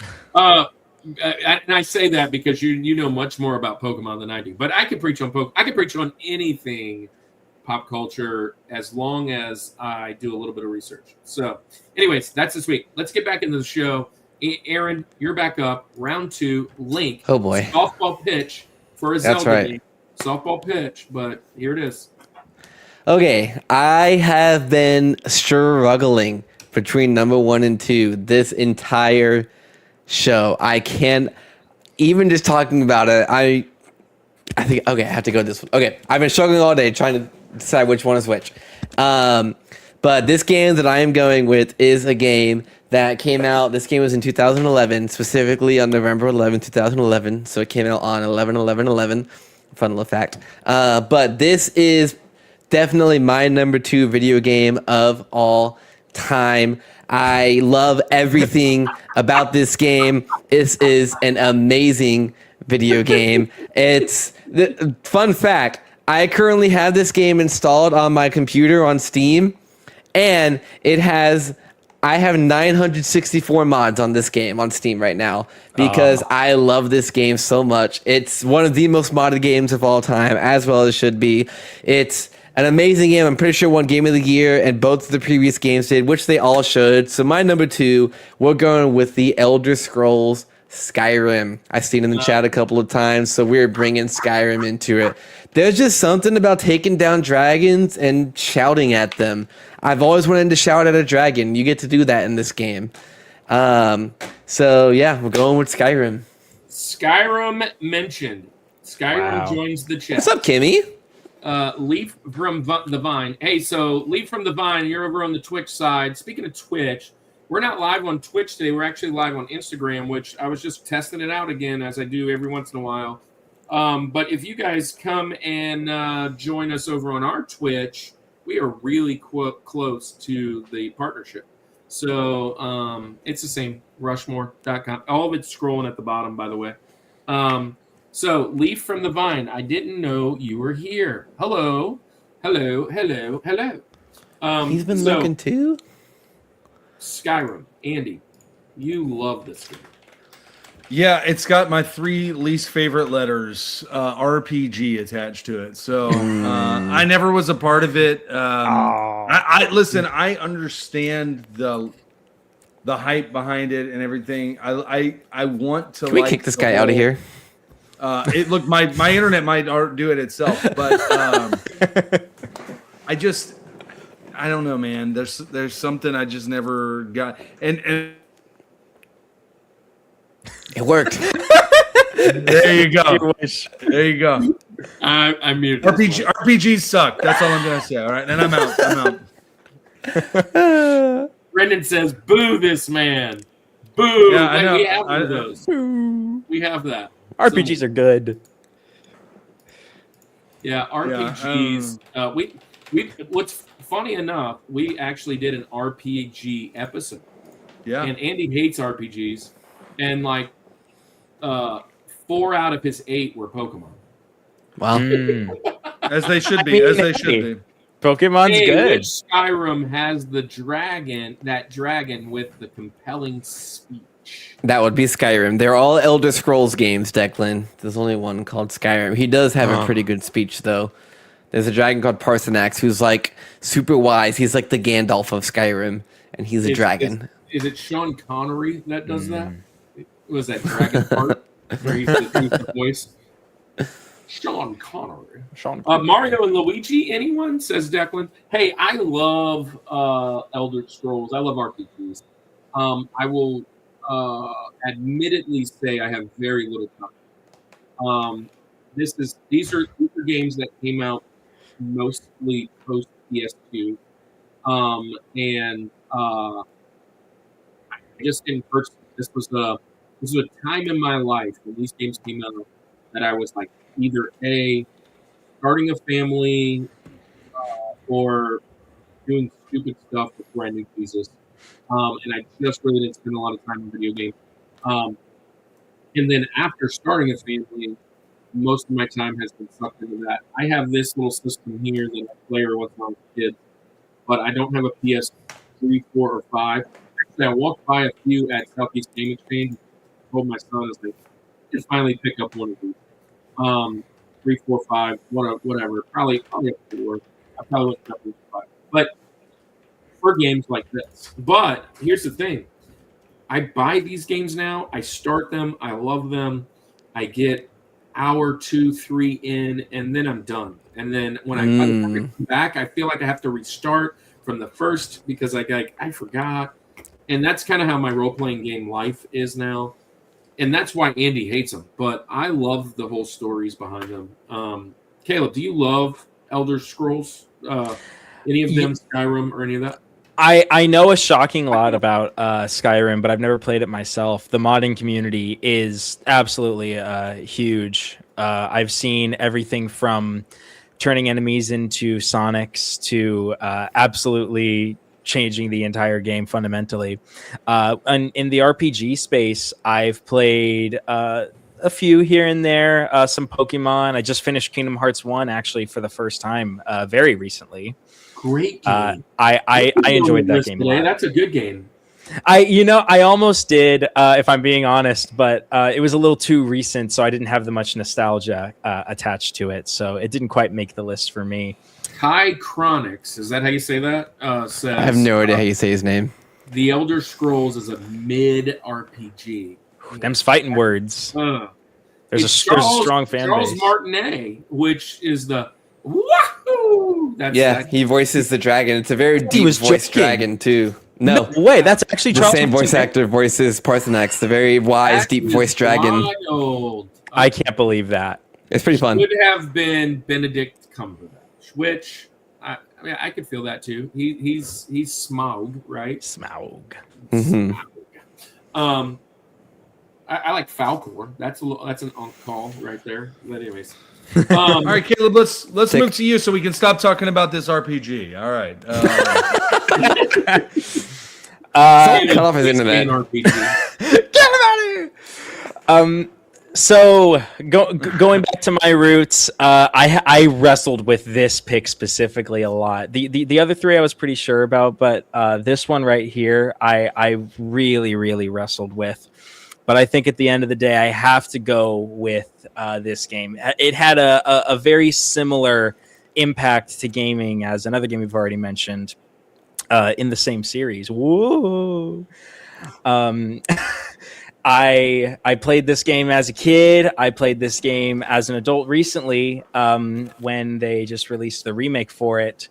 But I have to go with the one, the only, the game that impacted the Wii more so than probably any other game, Super Mario Galaxy. I have to. Galaxy is the Super Mario GOAT of the entire series, I gotta say. In terms of 3D platforming, I mean, Odyssey was huge. Mario 64 was revolutionary, but Mario 64 ran so Mario Galaxy could go to Mach 5. Galaxy was completely revolutionary. No one had ever seen anything like that in terms of the gravity mechanics in the game and all the different worlds.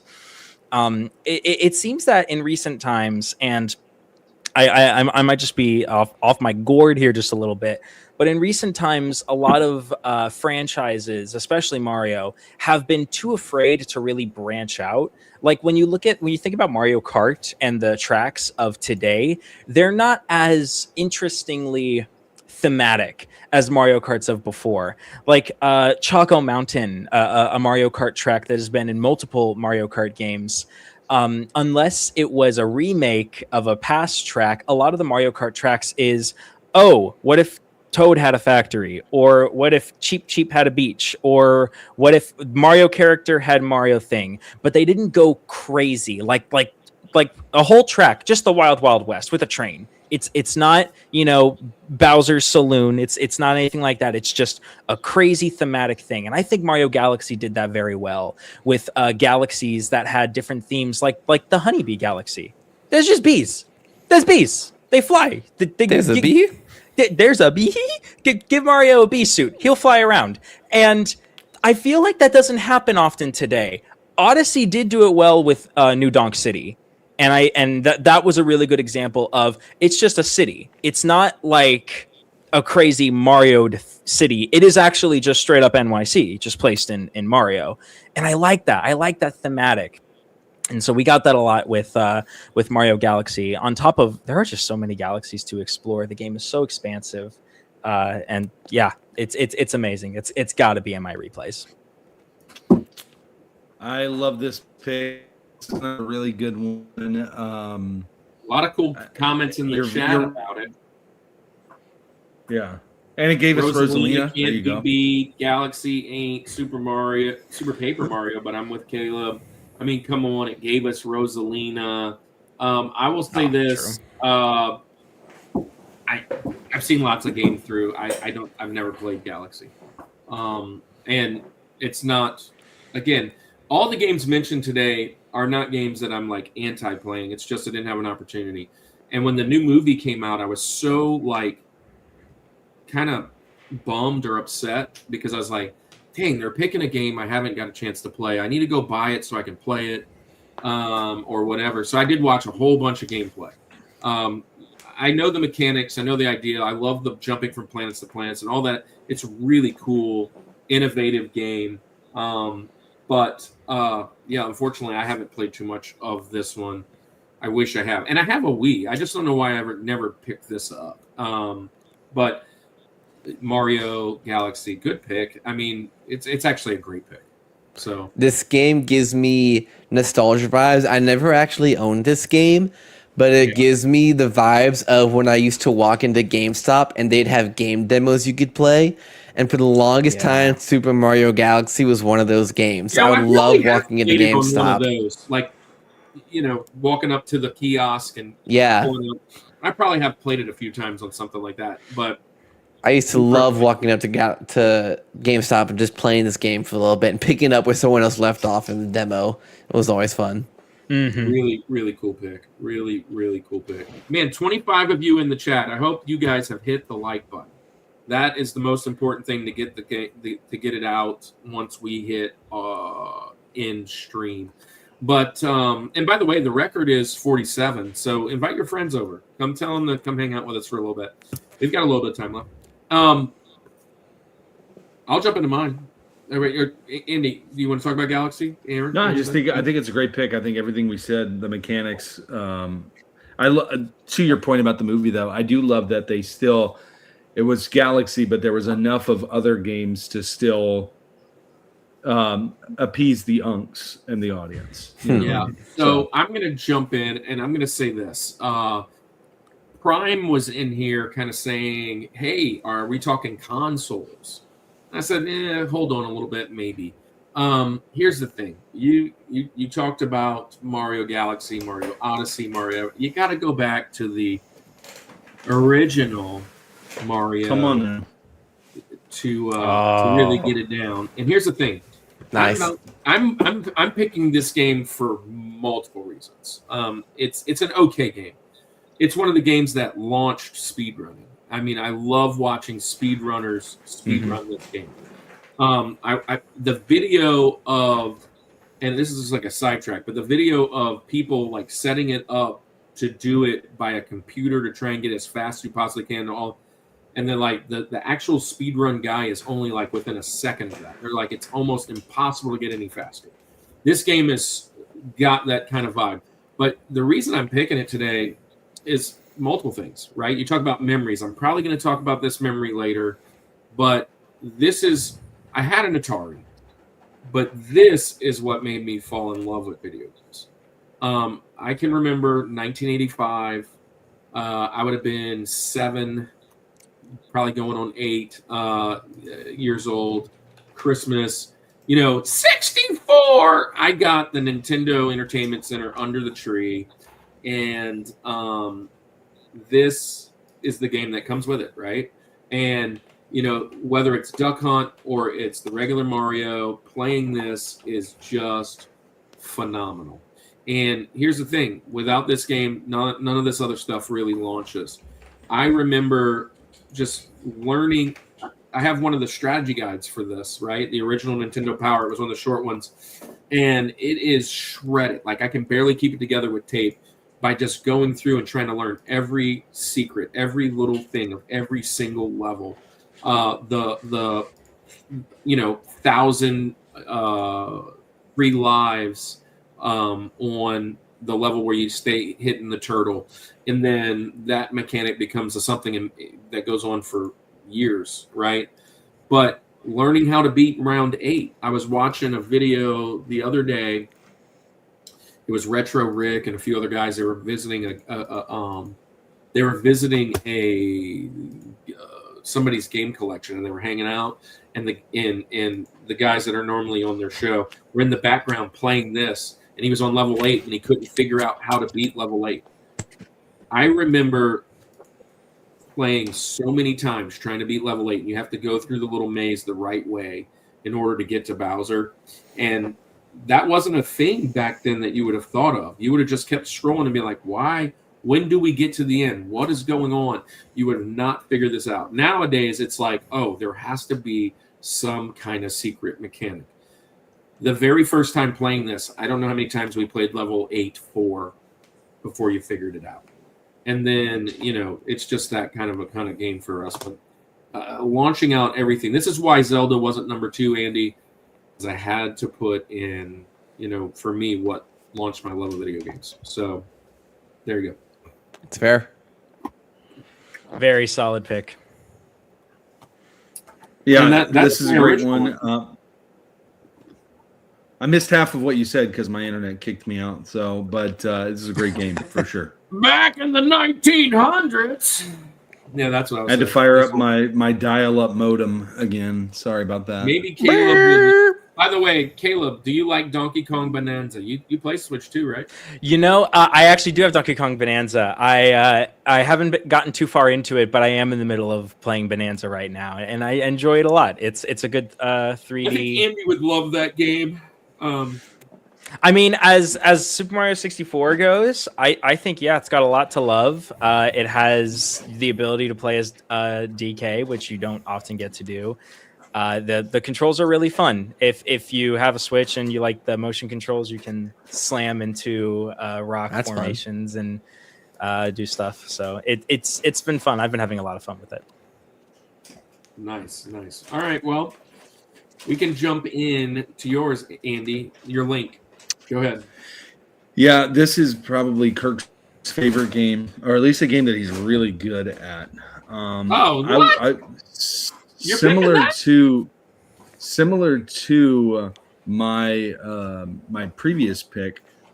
Part of the reason I'm picking this game is because I would love to go back in time and play this game again without being just so like biased towards like it doesn't hold up today, right?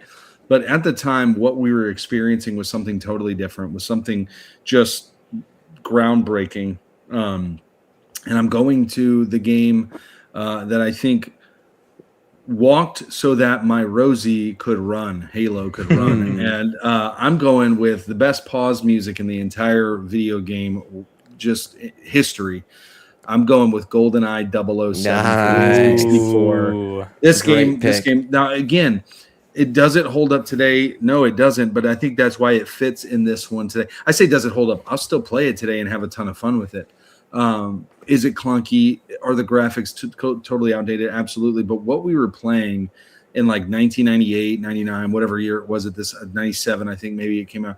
Either way, that it came out was something that we had not seen before, at least to this degree. I mean, if we did a Rushmore of, and this is probably a niche topic, but if we did a Rushmore of top 4 level 1s of any game, I love this level. You know what I mean? Like opening levels. I love this one. I just the music in it, the play, and then again, now just like I said with Halo, the multiplayer aspect of it too was just such a blast. I remember putting in the cheat codes and doing the DK mode, or doing the golden gun only, or the whatever. Like we would do silly stuff like mines only. Like what a stupid way to play it, but it was super fun. Like you just go play mines there. But I absolutely love this game. I'll still play it today. Kirk, we've said it plenty of times before, is infamously first-person shooters, but definitely GoldenEye for sure. And I think part of that is the graphics and the gameplay of it, and the mechanics and everything. But I still love this game, man. I still absolutely love this game. I think we can be honest about it not holding up, but still love it tremendously because of the nostalgia that it holds, but also it's just a fun game, man. I mean, I love this one. So GoldenEye 007. GoldenEye is another one of those games that we played like in my high school. Is one of those games that spread everywhere. And I remember the first time I played GoldenEye in one of those classes, I booted it up and I was like, wow, I can see like for the time why this game was like as amazing as everyone thought it was. Like to me, it still held up, even playing it in like 2016, like seeing the history of it. I was like, man, this game still is like, it's good. It is definitely S tier. It's a S tier game. Yeah. Oh yeah. Absolutely. Absolutely. So, yeah, I love this game. Andy, wow. Hold on.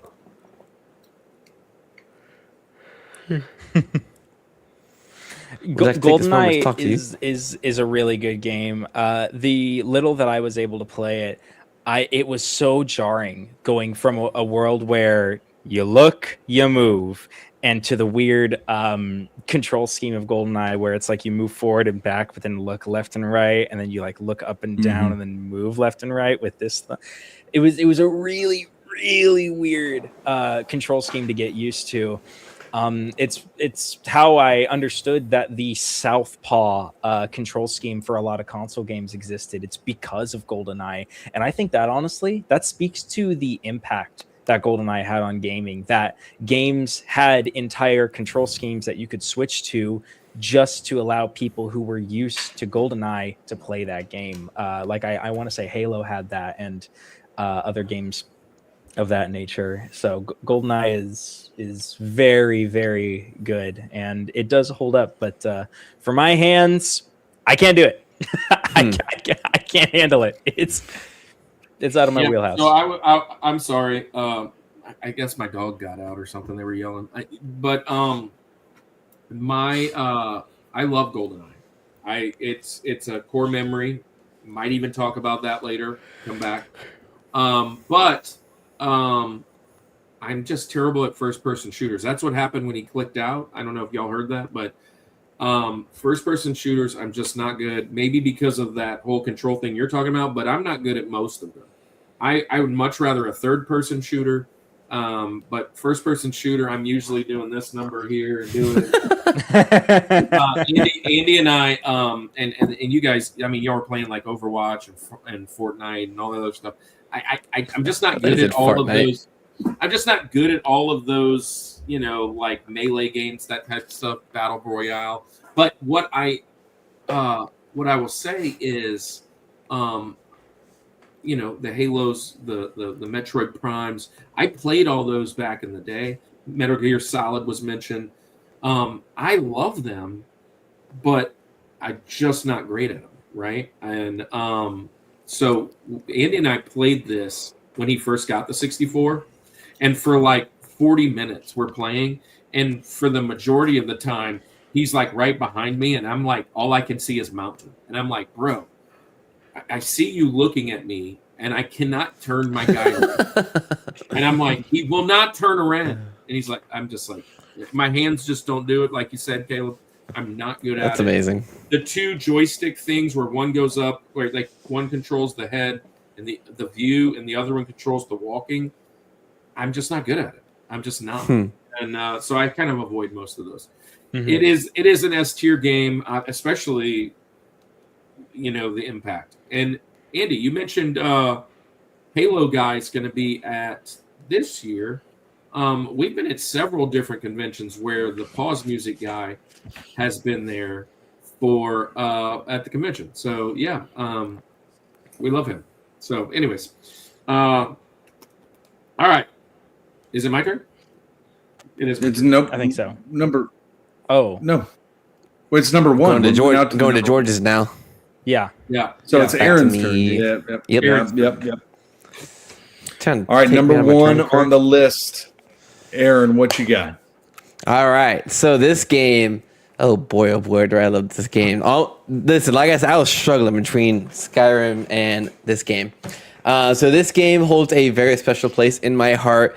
It just has this magic to it that no game that I've played ever has matched the magic of this game. I just finished playing through this entire game series a couple months ago. Started with this one, went all the way through the most recent game that just came out a couple of years ago. Loved the entire time doing it.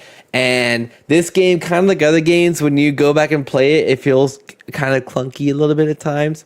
But it's still got the original magic. And I don't know how you don't have magic when you mix Final Fantasy characters and Disney characters and mash them together. It makes one of the most beautiful things of all time. Kale didn't like this game, and Kale is lucky he is still my friend for not liking this game.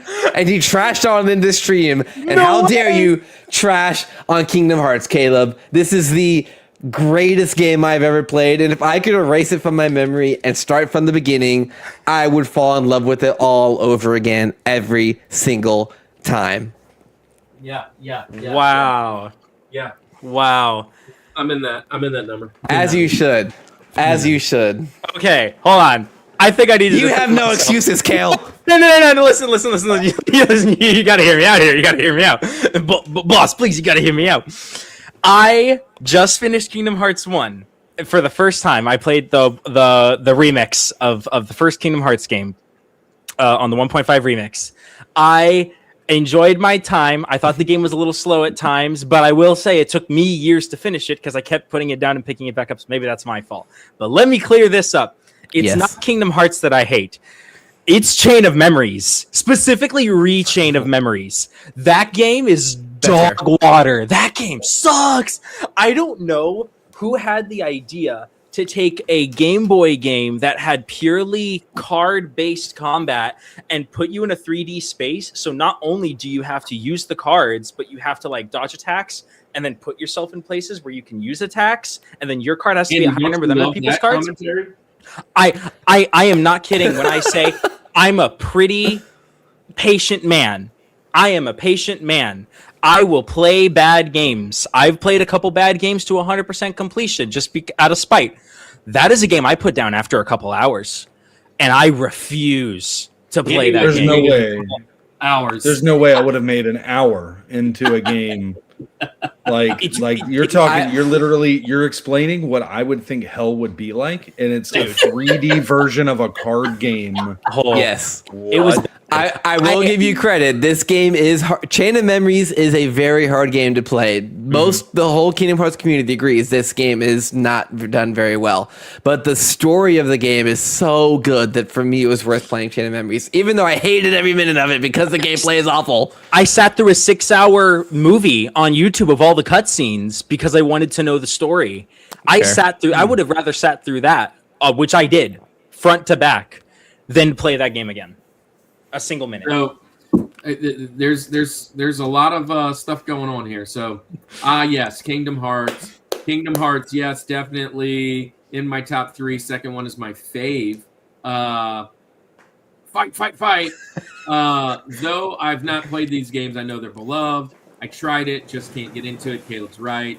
The most Kingdom Hearts knowledge I have is the famous speech from Woody, and that Sephiroth and Yuna appeared at some point in these games. Kingdom Hearts lore is actually craziness.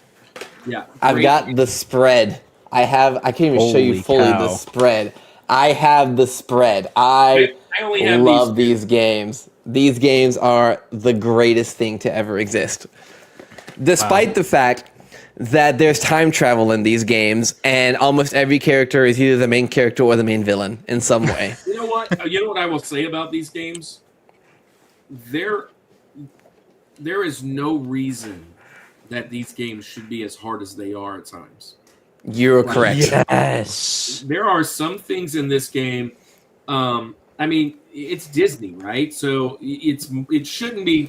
Obviously, everybody kind of loves them, but they're kind of geared towards a younger audience, right?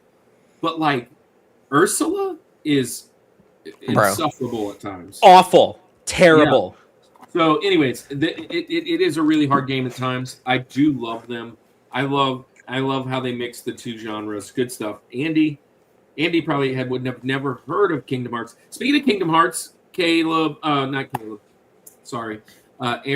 since you love it, Cellcast, the guys from Culture Box, we didn't share their stuff today. He streams Kingdom Hearts all the time, and he does at the end of their show, he does the Kingdom, almost like the 6 degrees of separation. It's how many Kingdom Hearts references there are to whatever cartoon or whatever they're doing. That's cool. He does that often. He loves Kingdom Hearts. He has like a key blade behind him. He loves it. So anyways, good stuff here. I love that start. Caleb, that's a big one to top. What you going with? Yeah. You're number one. You're George. We haven't had Rushmore yet, which I kind of figured. Yeah, this is a very subjective list, and for my pick, I love this game series so much. The first one was incredible, but it's one of those rare game series where the sequel is better in literally every way. When I was putting together this list, I was focusing a lot on story and a lot on plot twists. And unfortunately, I knew the main plot twist. There's 2 pretty big ones, and I knew both of them going into the game. And so I thought of this as, if this was an opportunity to play the game now not knowing the plot twists, what would I pick? And even though my last pick, and I gotta show these off a little bit, was my Mario Galaxy. And yes, that is a Japanese copy. 'Cause Nice. I went to Japan recently. That was my last pick. But for this pick, I got to go with the second game in the 4-game series. I got to go with the one, the only Batman Arkham City. I love the Arkham series of Batman games. Great What's games. not to love? It's first off, it's Batman. So if you're a superhero fan, it's amazing. You got the legendary Kevin Conroy as Batman, the even more legendary, arguably, Mark Hamill as Joker, along with a whole rest of voice acting talent behind this game, and you fight all these different villains, and the free flow combat of the Arkham series is still untouched. My the most recent Lego Batman game that came out, I think it was Legend of the Dark Knight, I want to say, is the whole combat is based off of Arkham. You made a combat system that was repeated and it was so perfected in the Arkham game so hard that other games have only tried to merely capture the feeling of that combat. And Arkham City takes everything Arkham Asylum made, and I think this is like the third or fourth time this has been used, but Arkham Asylum walked so Arkham City could run. City was such a phenomenal follow-up to Arkham Asylum, and a lot of people didn't like Arkham Origins. I didn't think it was that bad, but I see why people didn't. I think Arkham Knight was great, but there's a reason why Arkham City and Arkham Asylum are as revered as they are. This was my first time playing the Arkham series, is with this Return to Arkham game on the PlayStation, and I played Arkham Asylum and Arkham City, and City is just, it's so satisfying. I 100%ed the game, which is a tough thing to do with those stupid Riddler trophies. I was going to say. It's long. It's a long time to really get all those trophies and to 100% the game. But when the game is that good, when the combat is that good, the stealth mechanics, a lot of games mess up stealth mechanics. Arkham City did not. And the combat with it, you can choose. Do you want to go silent but deadly? Do you want to go guns blazing, but without guns because it's Batman? You can do that. This game has amazing mechanics. Perfected mechanics, which is my number one thing in games, and an amazing cast and story to boot, and it's just satisfying the whole way through. This is a game that, much like Super Mario Galaxy, this one I specifically remember being in Walmart playing the demo of it, but Walmart had the TVs like the very top of the aisle. So I'm literally sitting there doing this now, and I'm like, this is so much fun! And my neck would hurt, but it was so much fun to play. But I stopped playing Arkham City because I love 100%ing games. And when I saw that there were 440 Riddler trophies, I gave up immediately. I was like, nope, not doing it. I'm out. So your Kingdom Hearts Chain of Memories is my Batman Arkham City. That's fair. That's fair. Yeah, I love the series here. Played it, touched it only a little bit. But Batman's awesome. This is probably the best version of Batman in a video game. I love the original stuff. I remember kind of playing through those, but this kind of like brought him to the forefront. And then it also introduced a lot of people to the Arkham like arc, right? And because a lot of Batman mentions it, but like this is a big deal. And so Arkham City is a great pick. The Arkham series. Number 2. I'm not sure if I played number 2 or how much I've played of it, but they are really good games.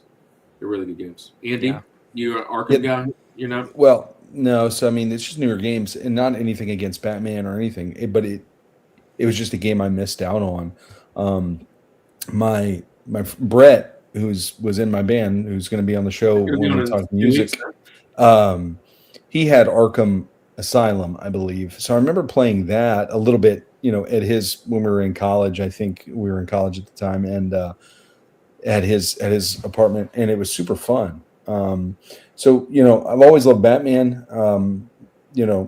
Batman, I feel like, has always been. There's never been an easy Batman game. I don't feel like, even back in the day, those games were really difficult. But I do appreciate this, this series of games for sure. Again, I think I only ever played Asylum, so I'm not sure if I know City for sure, but there are games that I would love to play. The problem is, and you guys talk about 100% in games. You're not If a I were to side play them quest. now, well, yeah, definitely not a side quest. But even if I was, like, the amount of time that I've got to put into these games to do that is just staggering. And That's true. I don't even know where I would have that time now. That's fair. So it's like, I thought about like some of the games that I thought about mentioning today, even from my childhood, not necessarily that they're to this degree of side quests and, to get to 100%, but it's like, I play some N64 games now and I'm like, man, I loved this a lot more as a kid, but I think it's mainly because I just had time. Like now I try to find games now where it's like, I can just put it on.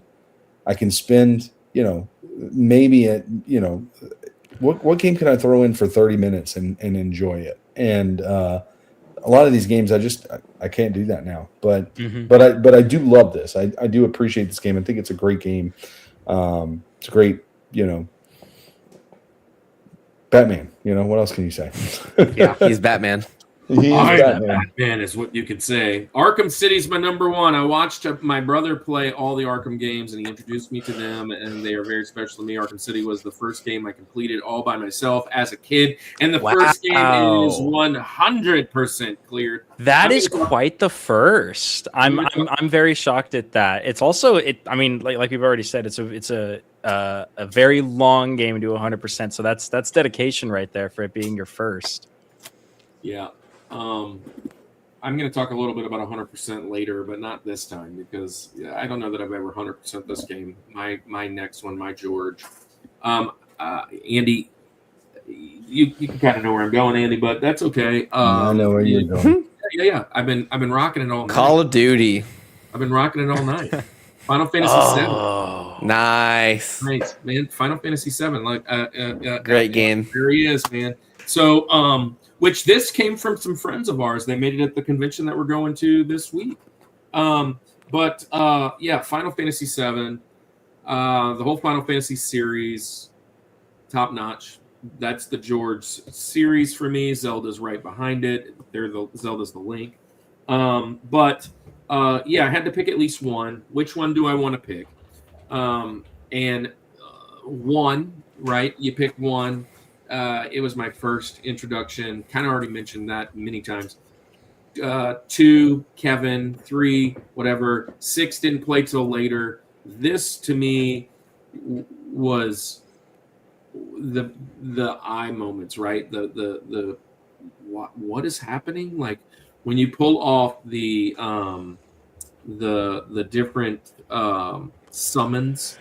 And like one summon, which this is gonna hurt your brain a little bit, Andy. You're playing the game, right? And you call down a guy to help you. It's called a summon. It's like a magic, and the guy will come down. And if you pick the right one, that summon could be almost 1.5 to 3 minutes long, and you're just watching the cutscene in the battle every time.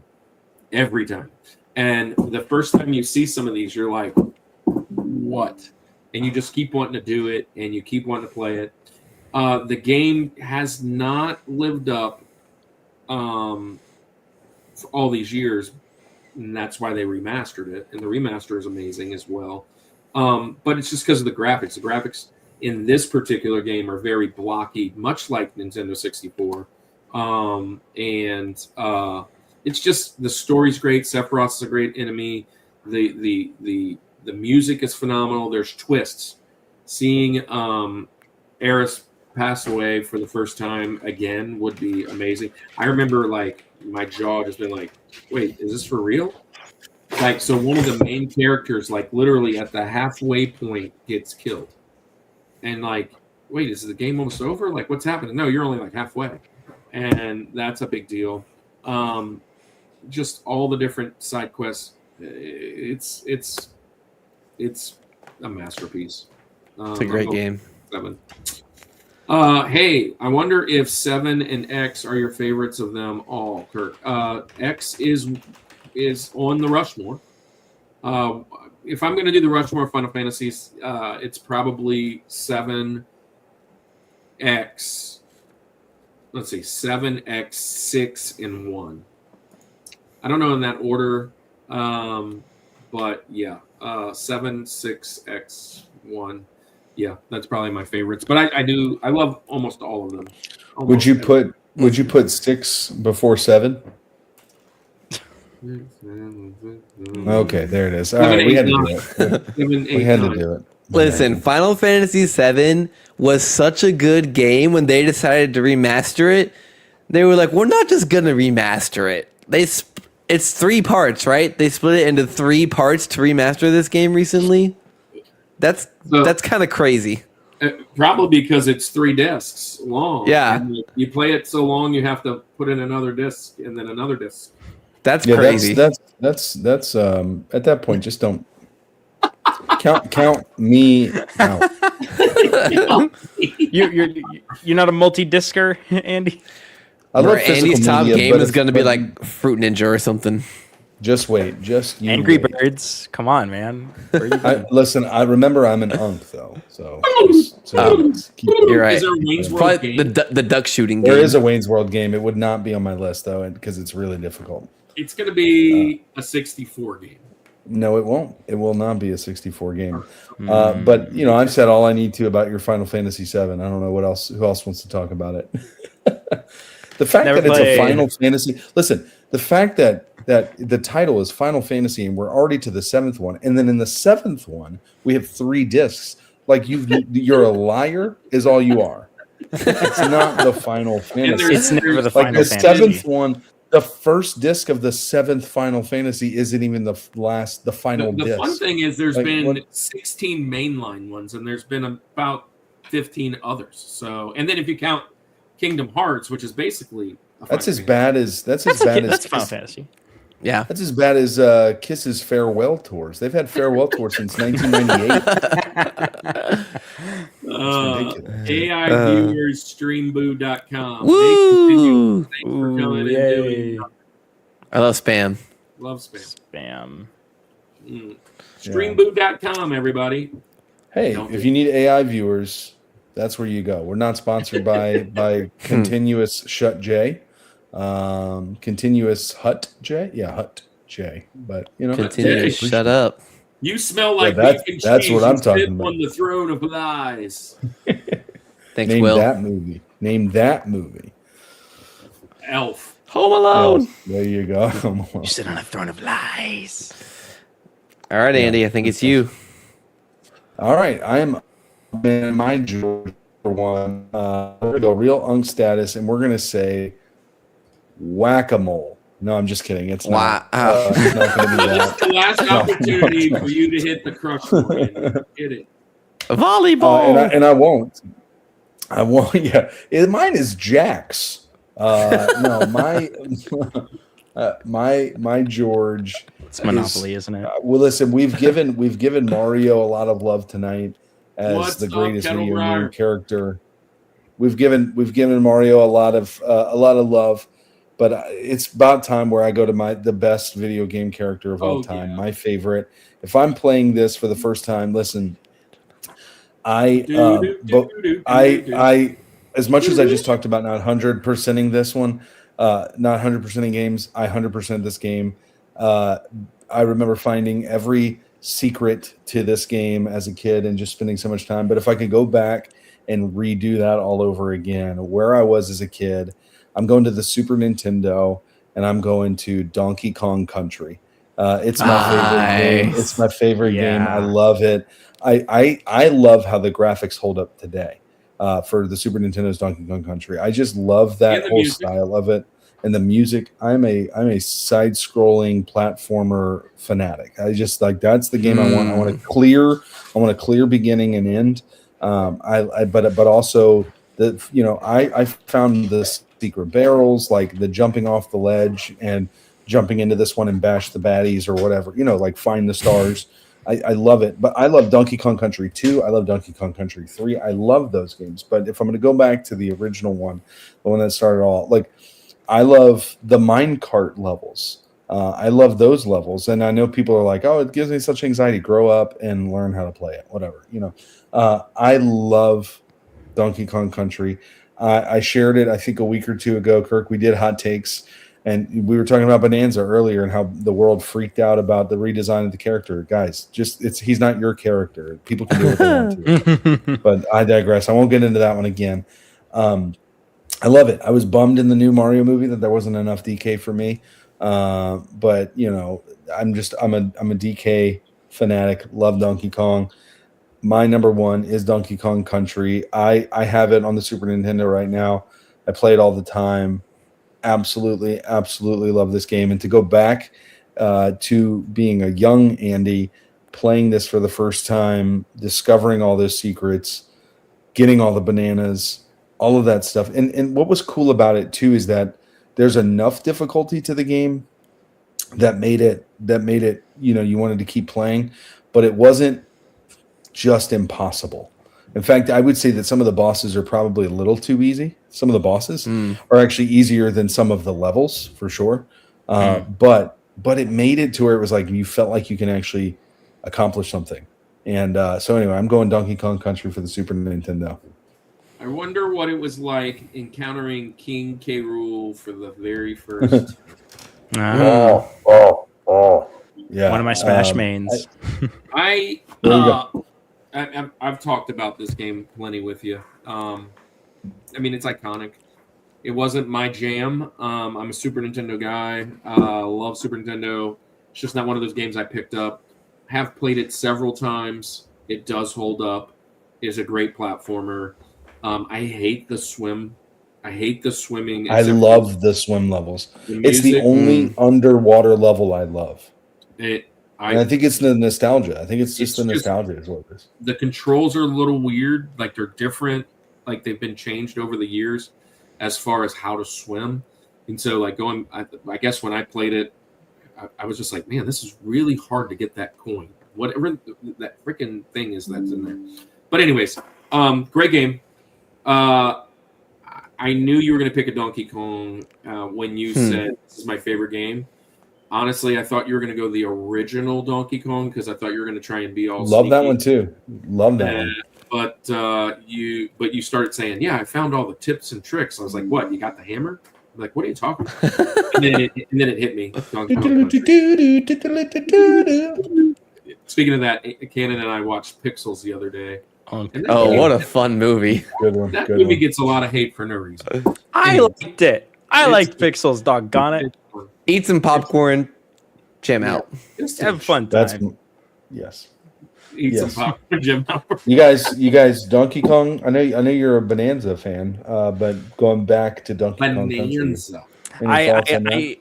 I never had Country. I know they remade it for the Wii or the Wii U, I think once or twice, or maybe it was just a sequel. But I never had any of the Country games. I respect absolutely what they did, but I never really got into DK.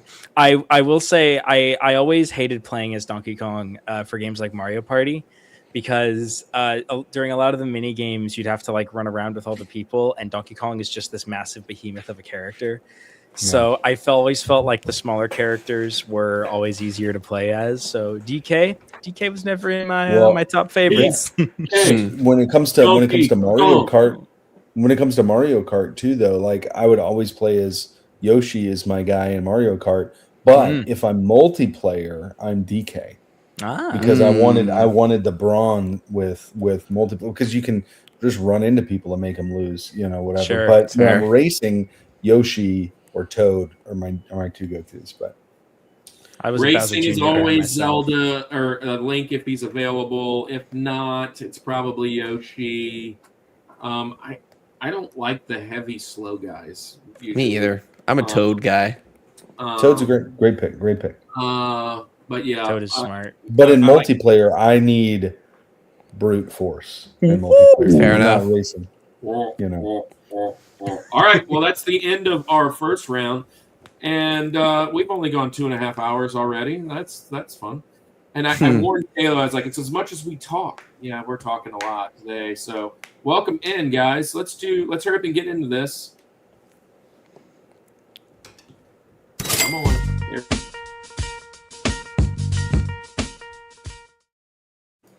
All right, What a banger. 23 of you hanging around, 24 now. Hey, hit the like button. 25. 15. That just doesn't compute. It's a good reference. But Good we're going to reference. do our honorable mentions. Honorable mentions called Benjamins because Benjamin Franklin was going to be on the mountain. He just missed the mountain, so we're going to talk about what we missed today. If you've been around long enough, you already know that spiel. That's a cool word, spiel. But Spiel.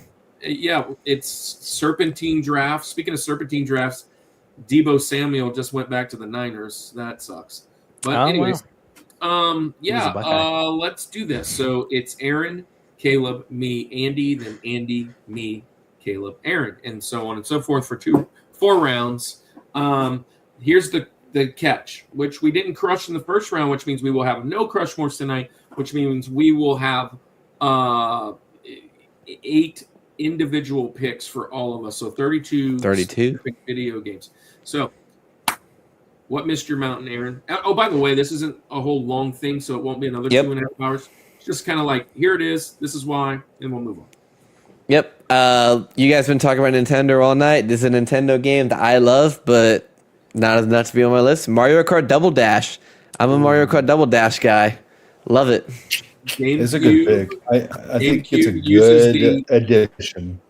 Uses the double, the 2-way thing. That's pretty fun. 2 people, 2 boxes. Hey, you got a second item? You want to use it? Just swap spaces with the other guy. This was the Mario Kart I got when I came back from Iraq with my GameCube. That was awesome. Speaking of GameCube, My first Mario Kart.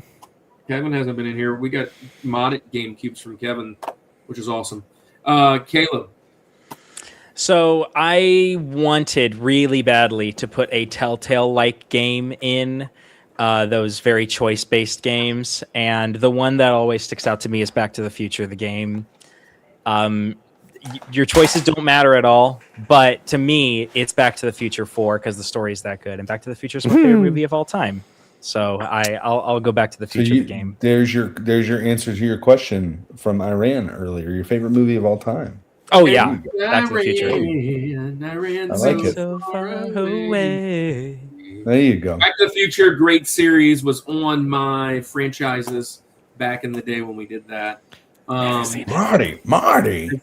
As far as wait, did you say you never seen? You've never seen it? I lived with you for 2 years, man. Correct. I'm a bad friend, guys. that may be the most Coco thing today. That might be the most very, very Coco. Fetus. It's very fetal of you. It's disgusting. Fetal facts from Aaron. Hey, whoa! 250 joules. We just got 250 joules. What is a joule? I don't even know what that is now. That's the YouTube of bits. Bits, yeah. Mm-hmm. Cool. Yeah, I don't even know what it is, but I appreciate all 250 of them laughing. Thanks, Anthony. Big preach. Laughing disco. All right. Have we got? It's you. Okay. Yeah, me. Well, which one of these would maybe Andy take? It would be this one. I've already mentioned Mario once because it started off the Nintendo. Let's talk about the one that starts do the off best Nintendo. game. Super Mario World. It's the best Mario game of all time. Super Nintendo is my second favorite console. This kind of went a little bit more open world, and kind of allowing you to get out there. But like open world in Super Nintendo terms, this was just amazing. I could have went with the one that's behind me, been all day, but this I want to do this one for the first time because that means I just opened my Super Nintendo for the first time, and man, what a game! And there's a lot. There's a lot to do if you 100% this. And then the second one. No. Oh, yeah, I was thinking I'm back to back. You guys still Andy's. Because you did take my Super Mario World from my list because that was on there. But I mean, a great pick. Love that one. If I went back in time and I got to play this game again for the first time, it'd be super fun. I'm going Tony Hawk's Pro Skater. Nice. I mean, can you imagine listening to Superman again? Goldfinger. I mean, just come on. What a great one. Good pick. And then also playing for the first time my next one. This is going to be off the beaten path here, but I played a ton of this as a kid, and this is actually my computer game, my PC game that I'm going to throw out there today. Played this a ton. Spent so much time on this. I'm going Roller Coaster Tycoon. Why don't we throw that? Wow. I almost said Thrillville earlier. Yeah, there you go. But I was a tycoon, like making people like making the roller coaster go into a lake or something. You know? Yeah. Expand it where I might want to go later. Thinking about my old PC games, man. Anyways, this one was mentioned quite a few times, at least twice in the chat. 27 of you. You all should love this game. Hopefully Brendan's still hanging around because, yeah, he talked about the whole series, it seemed like. But we're going with Solid Snake, Metal Gear Solid 2, Sons of Liberty. The whole series is amazing.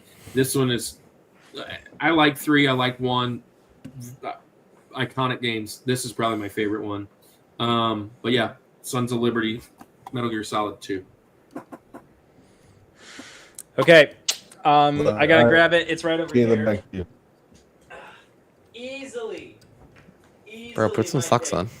I don't need socks. So we talked about how we can only show your feet if they pay. Oh, that's true. That's true. Yeah, you best be paying. That's why Anthony donated. So we got 250 jewels. Anthony gave me a little DM. It's like, hey, I need you to do something for me. So we talked about whether or not we would be playing these games today, or if we would like revert to our kid forms, right? This is my number one pick. If my brain just transported back to myself as 8-year-old me, it's Lego Batman. First one for the Wii.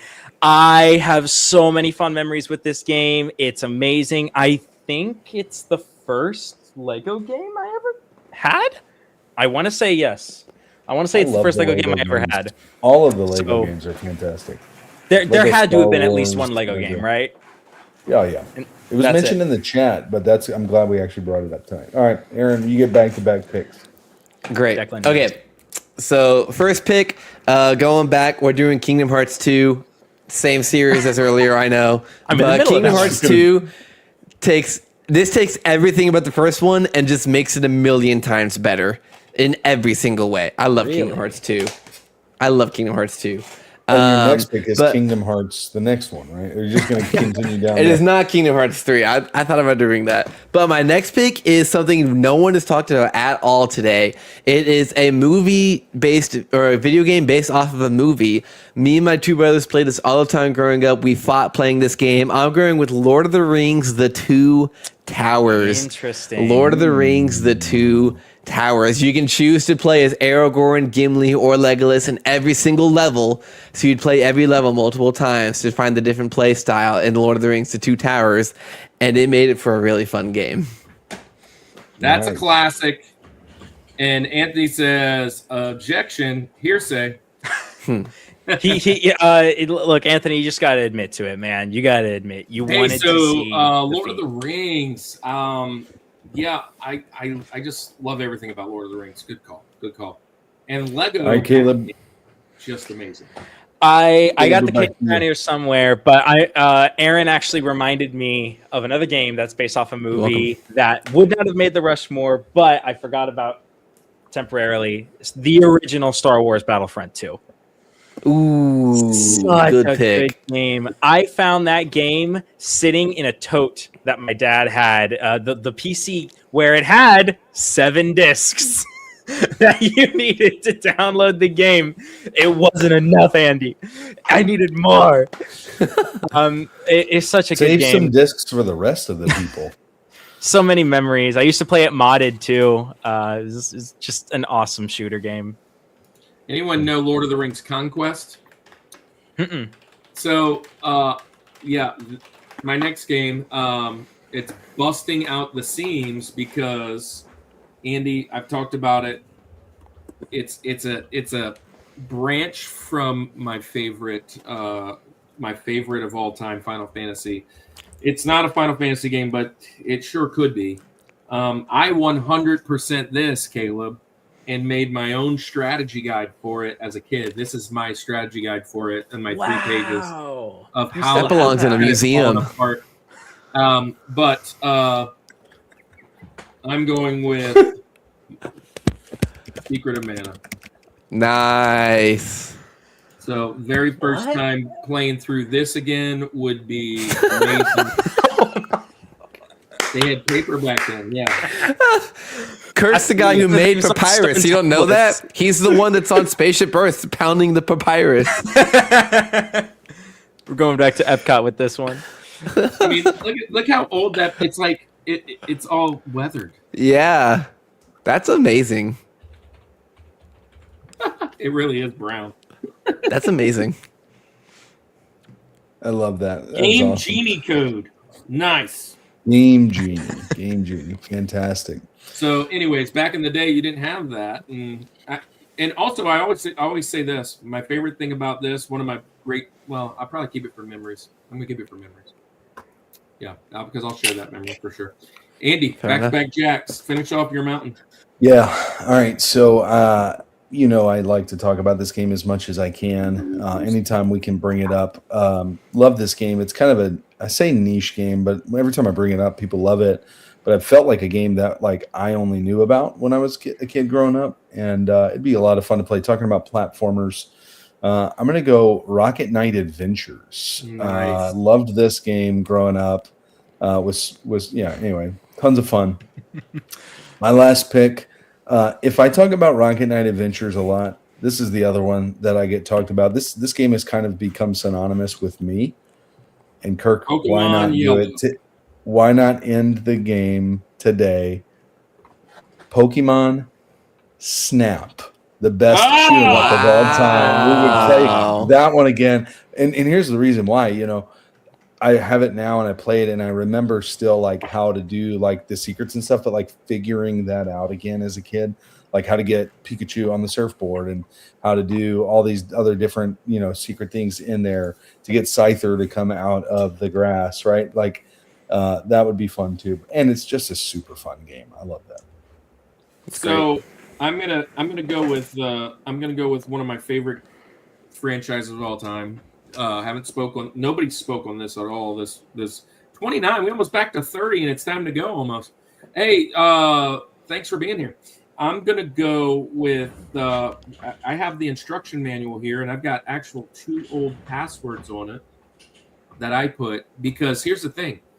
What was really amazing about this game is once you learned what boss to beat, you knew which boss to go to next. And I'm going with Mega Man 2. Nice. And you can't see it because it's in pencil, but there it is, right there. There's a written password on there, and this one's in blue, so you can see it. There's a written password there. But once you figure out the passwords, I wrote that probably as a 6-year-old, or not that, probably about 10. But Mega That's Man crazy. 2, man, I love this series. This was by far the best one until X happened. But yeah, 32, jumping up there. Hey, so only 15 away from the record, and it's time to go. All right, finish off your mountain there, Aaron, and then Caleb and Kale. then Aaron. All right. The game's so nice. I played it twice. I got to go with the game from my childhood, Epic Mickey. I love this We owned game. Epic Mickey for Wii, and we barely played it. I love this game because it does things with Mickey that Disney would never do these days. It has such gothic architecture and a gothic art design that's super interesting. And the gameplay is fun. I just 100%ed Epic Mickey Rebrushed on the Switch. I had Epic Mickey for the Wii. I'm waiting for them to remake Epic Mickey 2 for the Switch. I'll be a day one player on that one. I love Epic Mickey. Lots of memories there as a kid. All right, finish off your mountain. All right, Andy, I can't decide. Pick a number, 1 or 2. 3. No, give me number. Let's go number 1. We always go number 1. The number 1. Number 1. Says Number 1. Mystic 27. Epic Mickey is fire. Welcome Yes, in, it Adam. is. We are going to go with RuneScape. RuneScape is a great game, just like an online Wait, game. pause. Do number 2. No, I'm just kidding. Number 2 is Pac-Man Fever, in case you were curious. But There number you go. one.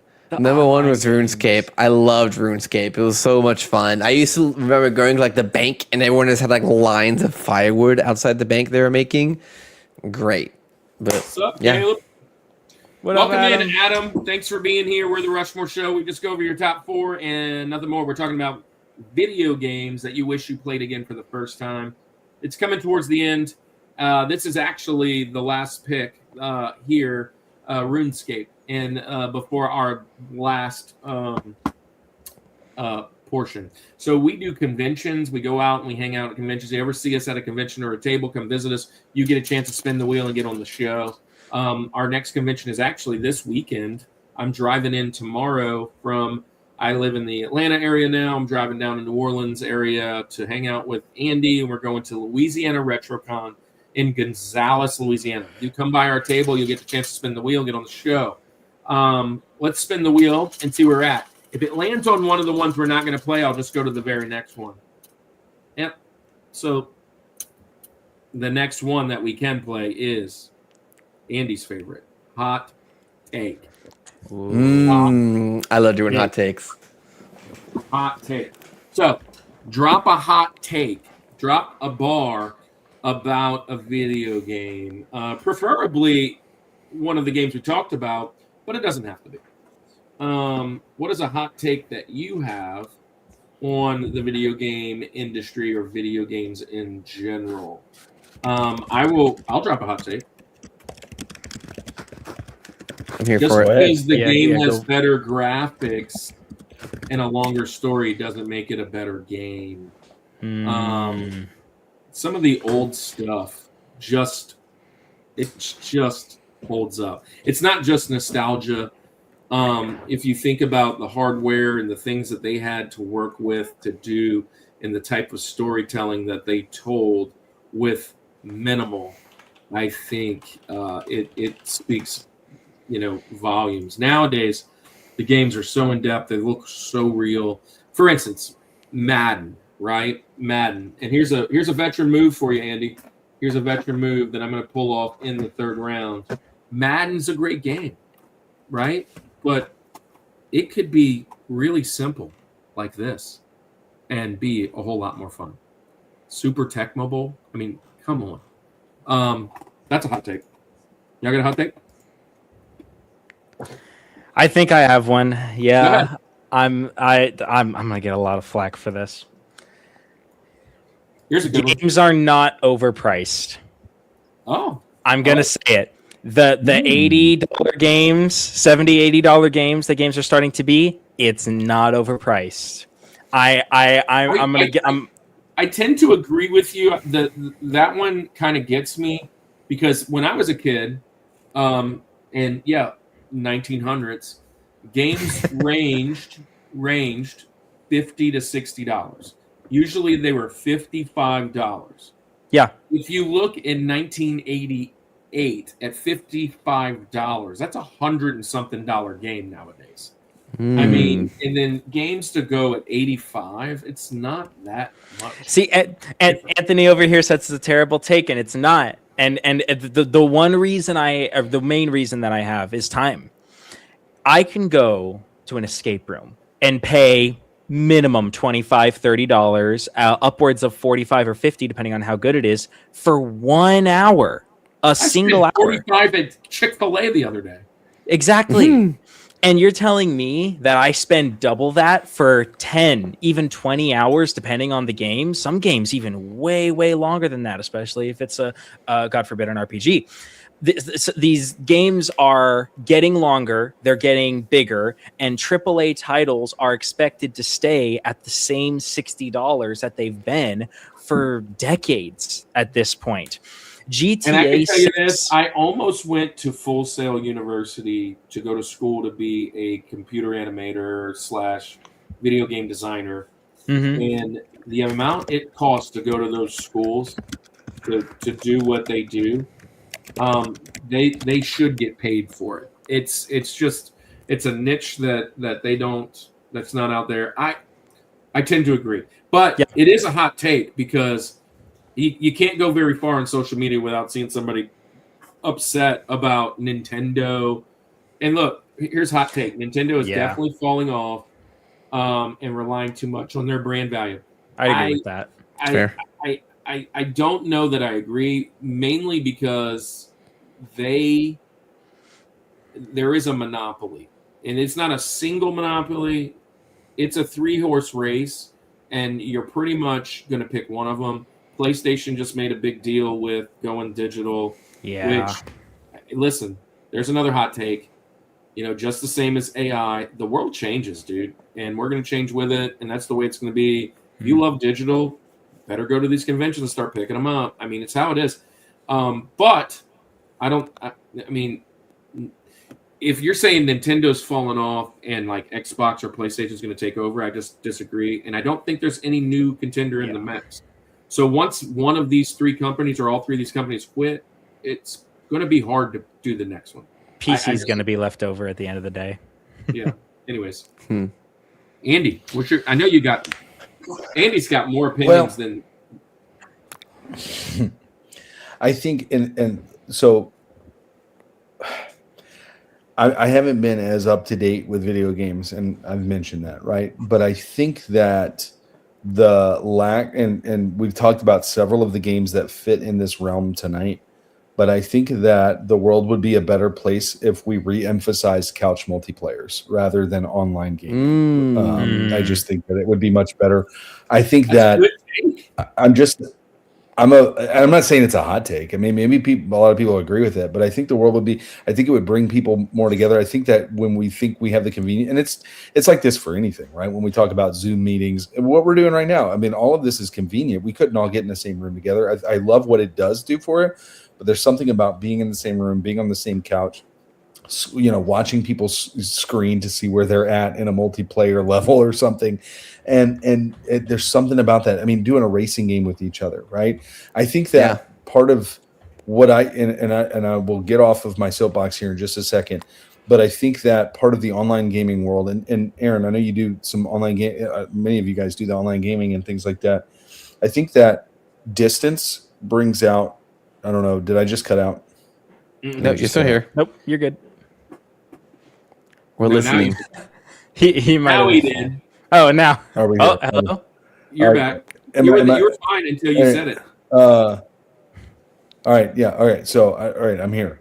Am I in? Distance. I think that distance brings out the worst in people, and I think that, or it can bring out the worst in people, and a lot of what we see in that. But I think if we could get back in a room together and not be afraid to talk smack to each other over a game of Mario Kart, I think that is where my nostalgia bonding came with my friends. I have one more hot take, and I'm going to take it from a friend of Andy's, which I didn't even know he was a friend of Andy's, and he's going to be a friend of the channel because he's going to be on, I think, maybe in January or February, but a really awesome ministry called Deadly Dill.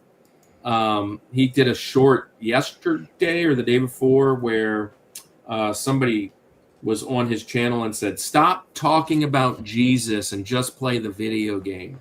And it made me think of, we're all believers here and many of the believers in the chat that come to our channel. I believe that the most untapped resource in the church right now is going on outside of the church, and it is this community. It's fair. Because it's how you're going to reach the next generation. And if you're not reaching the next generation, then your church is dying. And some of these amazing ministries that are sitting in Call of Duty, Overwatch, and all these other like online gaming things that we've mentioned, I think are big deals. And so, no, we're not getting Jesus out of that. So yes. Do you have one, Aaron, before we leave? I do. My hot take is that Unreal Engine 5 has been the death of video games. Ooh. Unreal Engine 5 is the death of video games. I think that when novice. I think so. Unreal Engine 5 is basically the engine that most modern AAA video games are built off of. And so every game looks gorgeous now. You've got ray tracing, you've got water with reflections, you've got all this cool shadows. I think all that's great. I have not seen a big company make a stylized game in such a long time. Like, I want games that are so stylistically like independent. You can look at that game and be like, oh, I love how that game looks. Like Halo talked about, Epic Mickey has like the gothic architecture and stuff like that. Like, games just don't do that anymore. Like Horizon Zero Dawn, a new game that goes back and does it in like 8-bit pixel art. yeah. Those kind of things are kind of cool. Yeah, like Horizon Zero Dawn kind of does it when it goes into that a little bit, but like most games are just like, oh, look at how pretty, it's so realistic, it's so lifelike. Like, it doesn't need to look lifelike. Like, find the art style that tells the story you want to tell. And it's not always Unreal Engine 5. True. Yeah, That's my take. Good take. Love it. Good take. I can get behind that. Yeah. Hey, well, look, we're almost to that 3-hour mark, and it's a great time to say goodnight to the rest of our people. But before we do, this is where you can find us. This weekend, Gonzales, Louisiana RetroCon. Davey Lusko puts on a great show. We'll be there all day Saturday and Sunday, preaching Sunday. Hopefully Sunday's message will be live. Come and find that on our channel, on all the major spots. Then in November 14th and 15th, we'll be at St. Tammany Collectors Con. Some big announcements coming up for that. We will be there. I would say that we're probably going to be preaching on Ninja Turtles of some sort, because April O'Neil and Shredder have been announced to be the guests there. And that's going to be really awesome. That's in November. And then our next year of conventions start over again really soon. Thank you to all the people that have us then for those. Our next episode for the show here, and well, I'll just go through really quickly some of them. But Andy, you want to tell anybody good night while I'm pulling that up? Yes, good night. Buenos noches. For our friends, Good nachos. Spanish-speaking nachos. countries. All right. Hello. Well, oh man, you know what I hate? I've been doing Evernote for. Here's a hot take. It's not really a hot take. Everybody hates this. I hate when like apps that you've been on forever decide to start adding ads. And now I can't get to the stuff I've been doing that without watching your stupid ad, and it's never been. Here's a hot take. Give me an iOS game or a smartphone game that doesn't offer in-app purchases. I don't want it. Just I want to pay you one time. I'll pay for the app. I'll pay for the app. Here we go. But I don't want anything to do with it. Here we go. Here's our next shows. Wait, don't leave, Anthony. Here's our next show. Next week, Monado Max, who is a phenomenal Switch streamer, Switch content creator, is going to be on with our world famous Bryce J. Dub. We're talking Switch games next week. Top 4 Switch games. Then in 2 weeks, you saw Tony in here earlier with Game Central Station. Minzy and him will be on, and they're talking gaming collectibles. 3 weeks from now, Retro Beard and his wife Heather, Pixel Parts, is going to be on for comfort games, and then we're finishing out the games. Oh, by the way, and we're celebrating Andy, you and I's birthdays on these shows. We're doing gaming memories. 105. I've been referencing with Skylar and Adriana in Retro Vault. They're going to do gaming memories.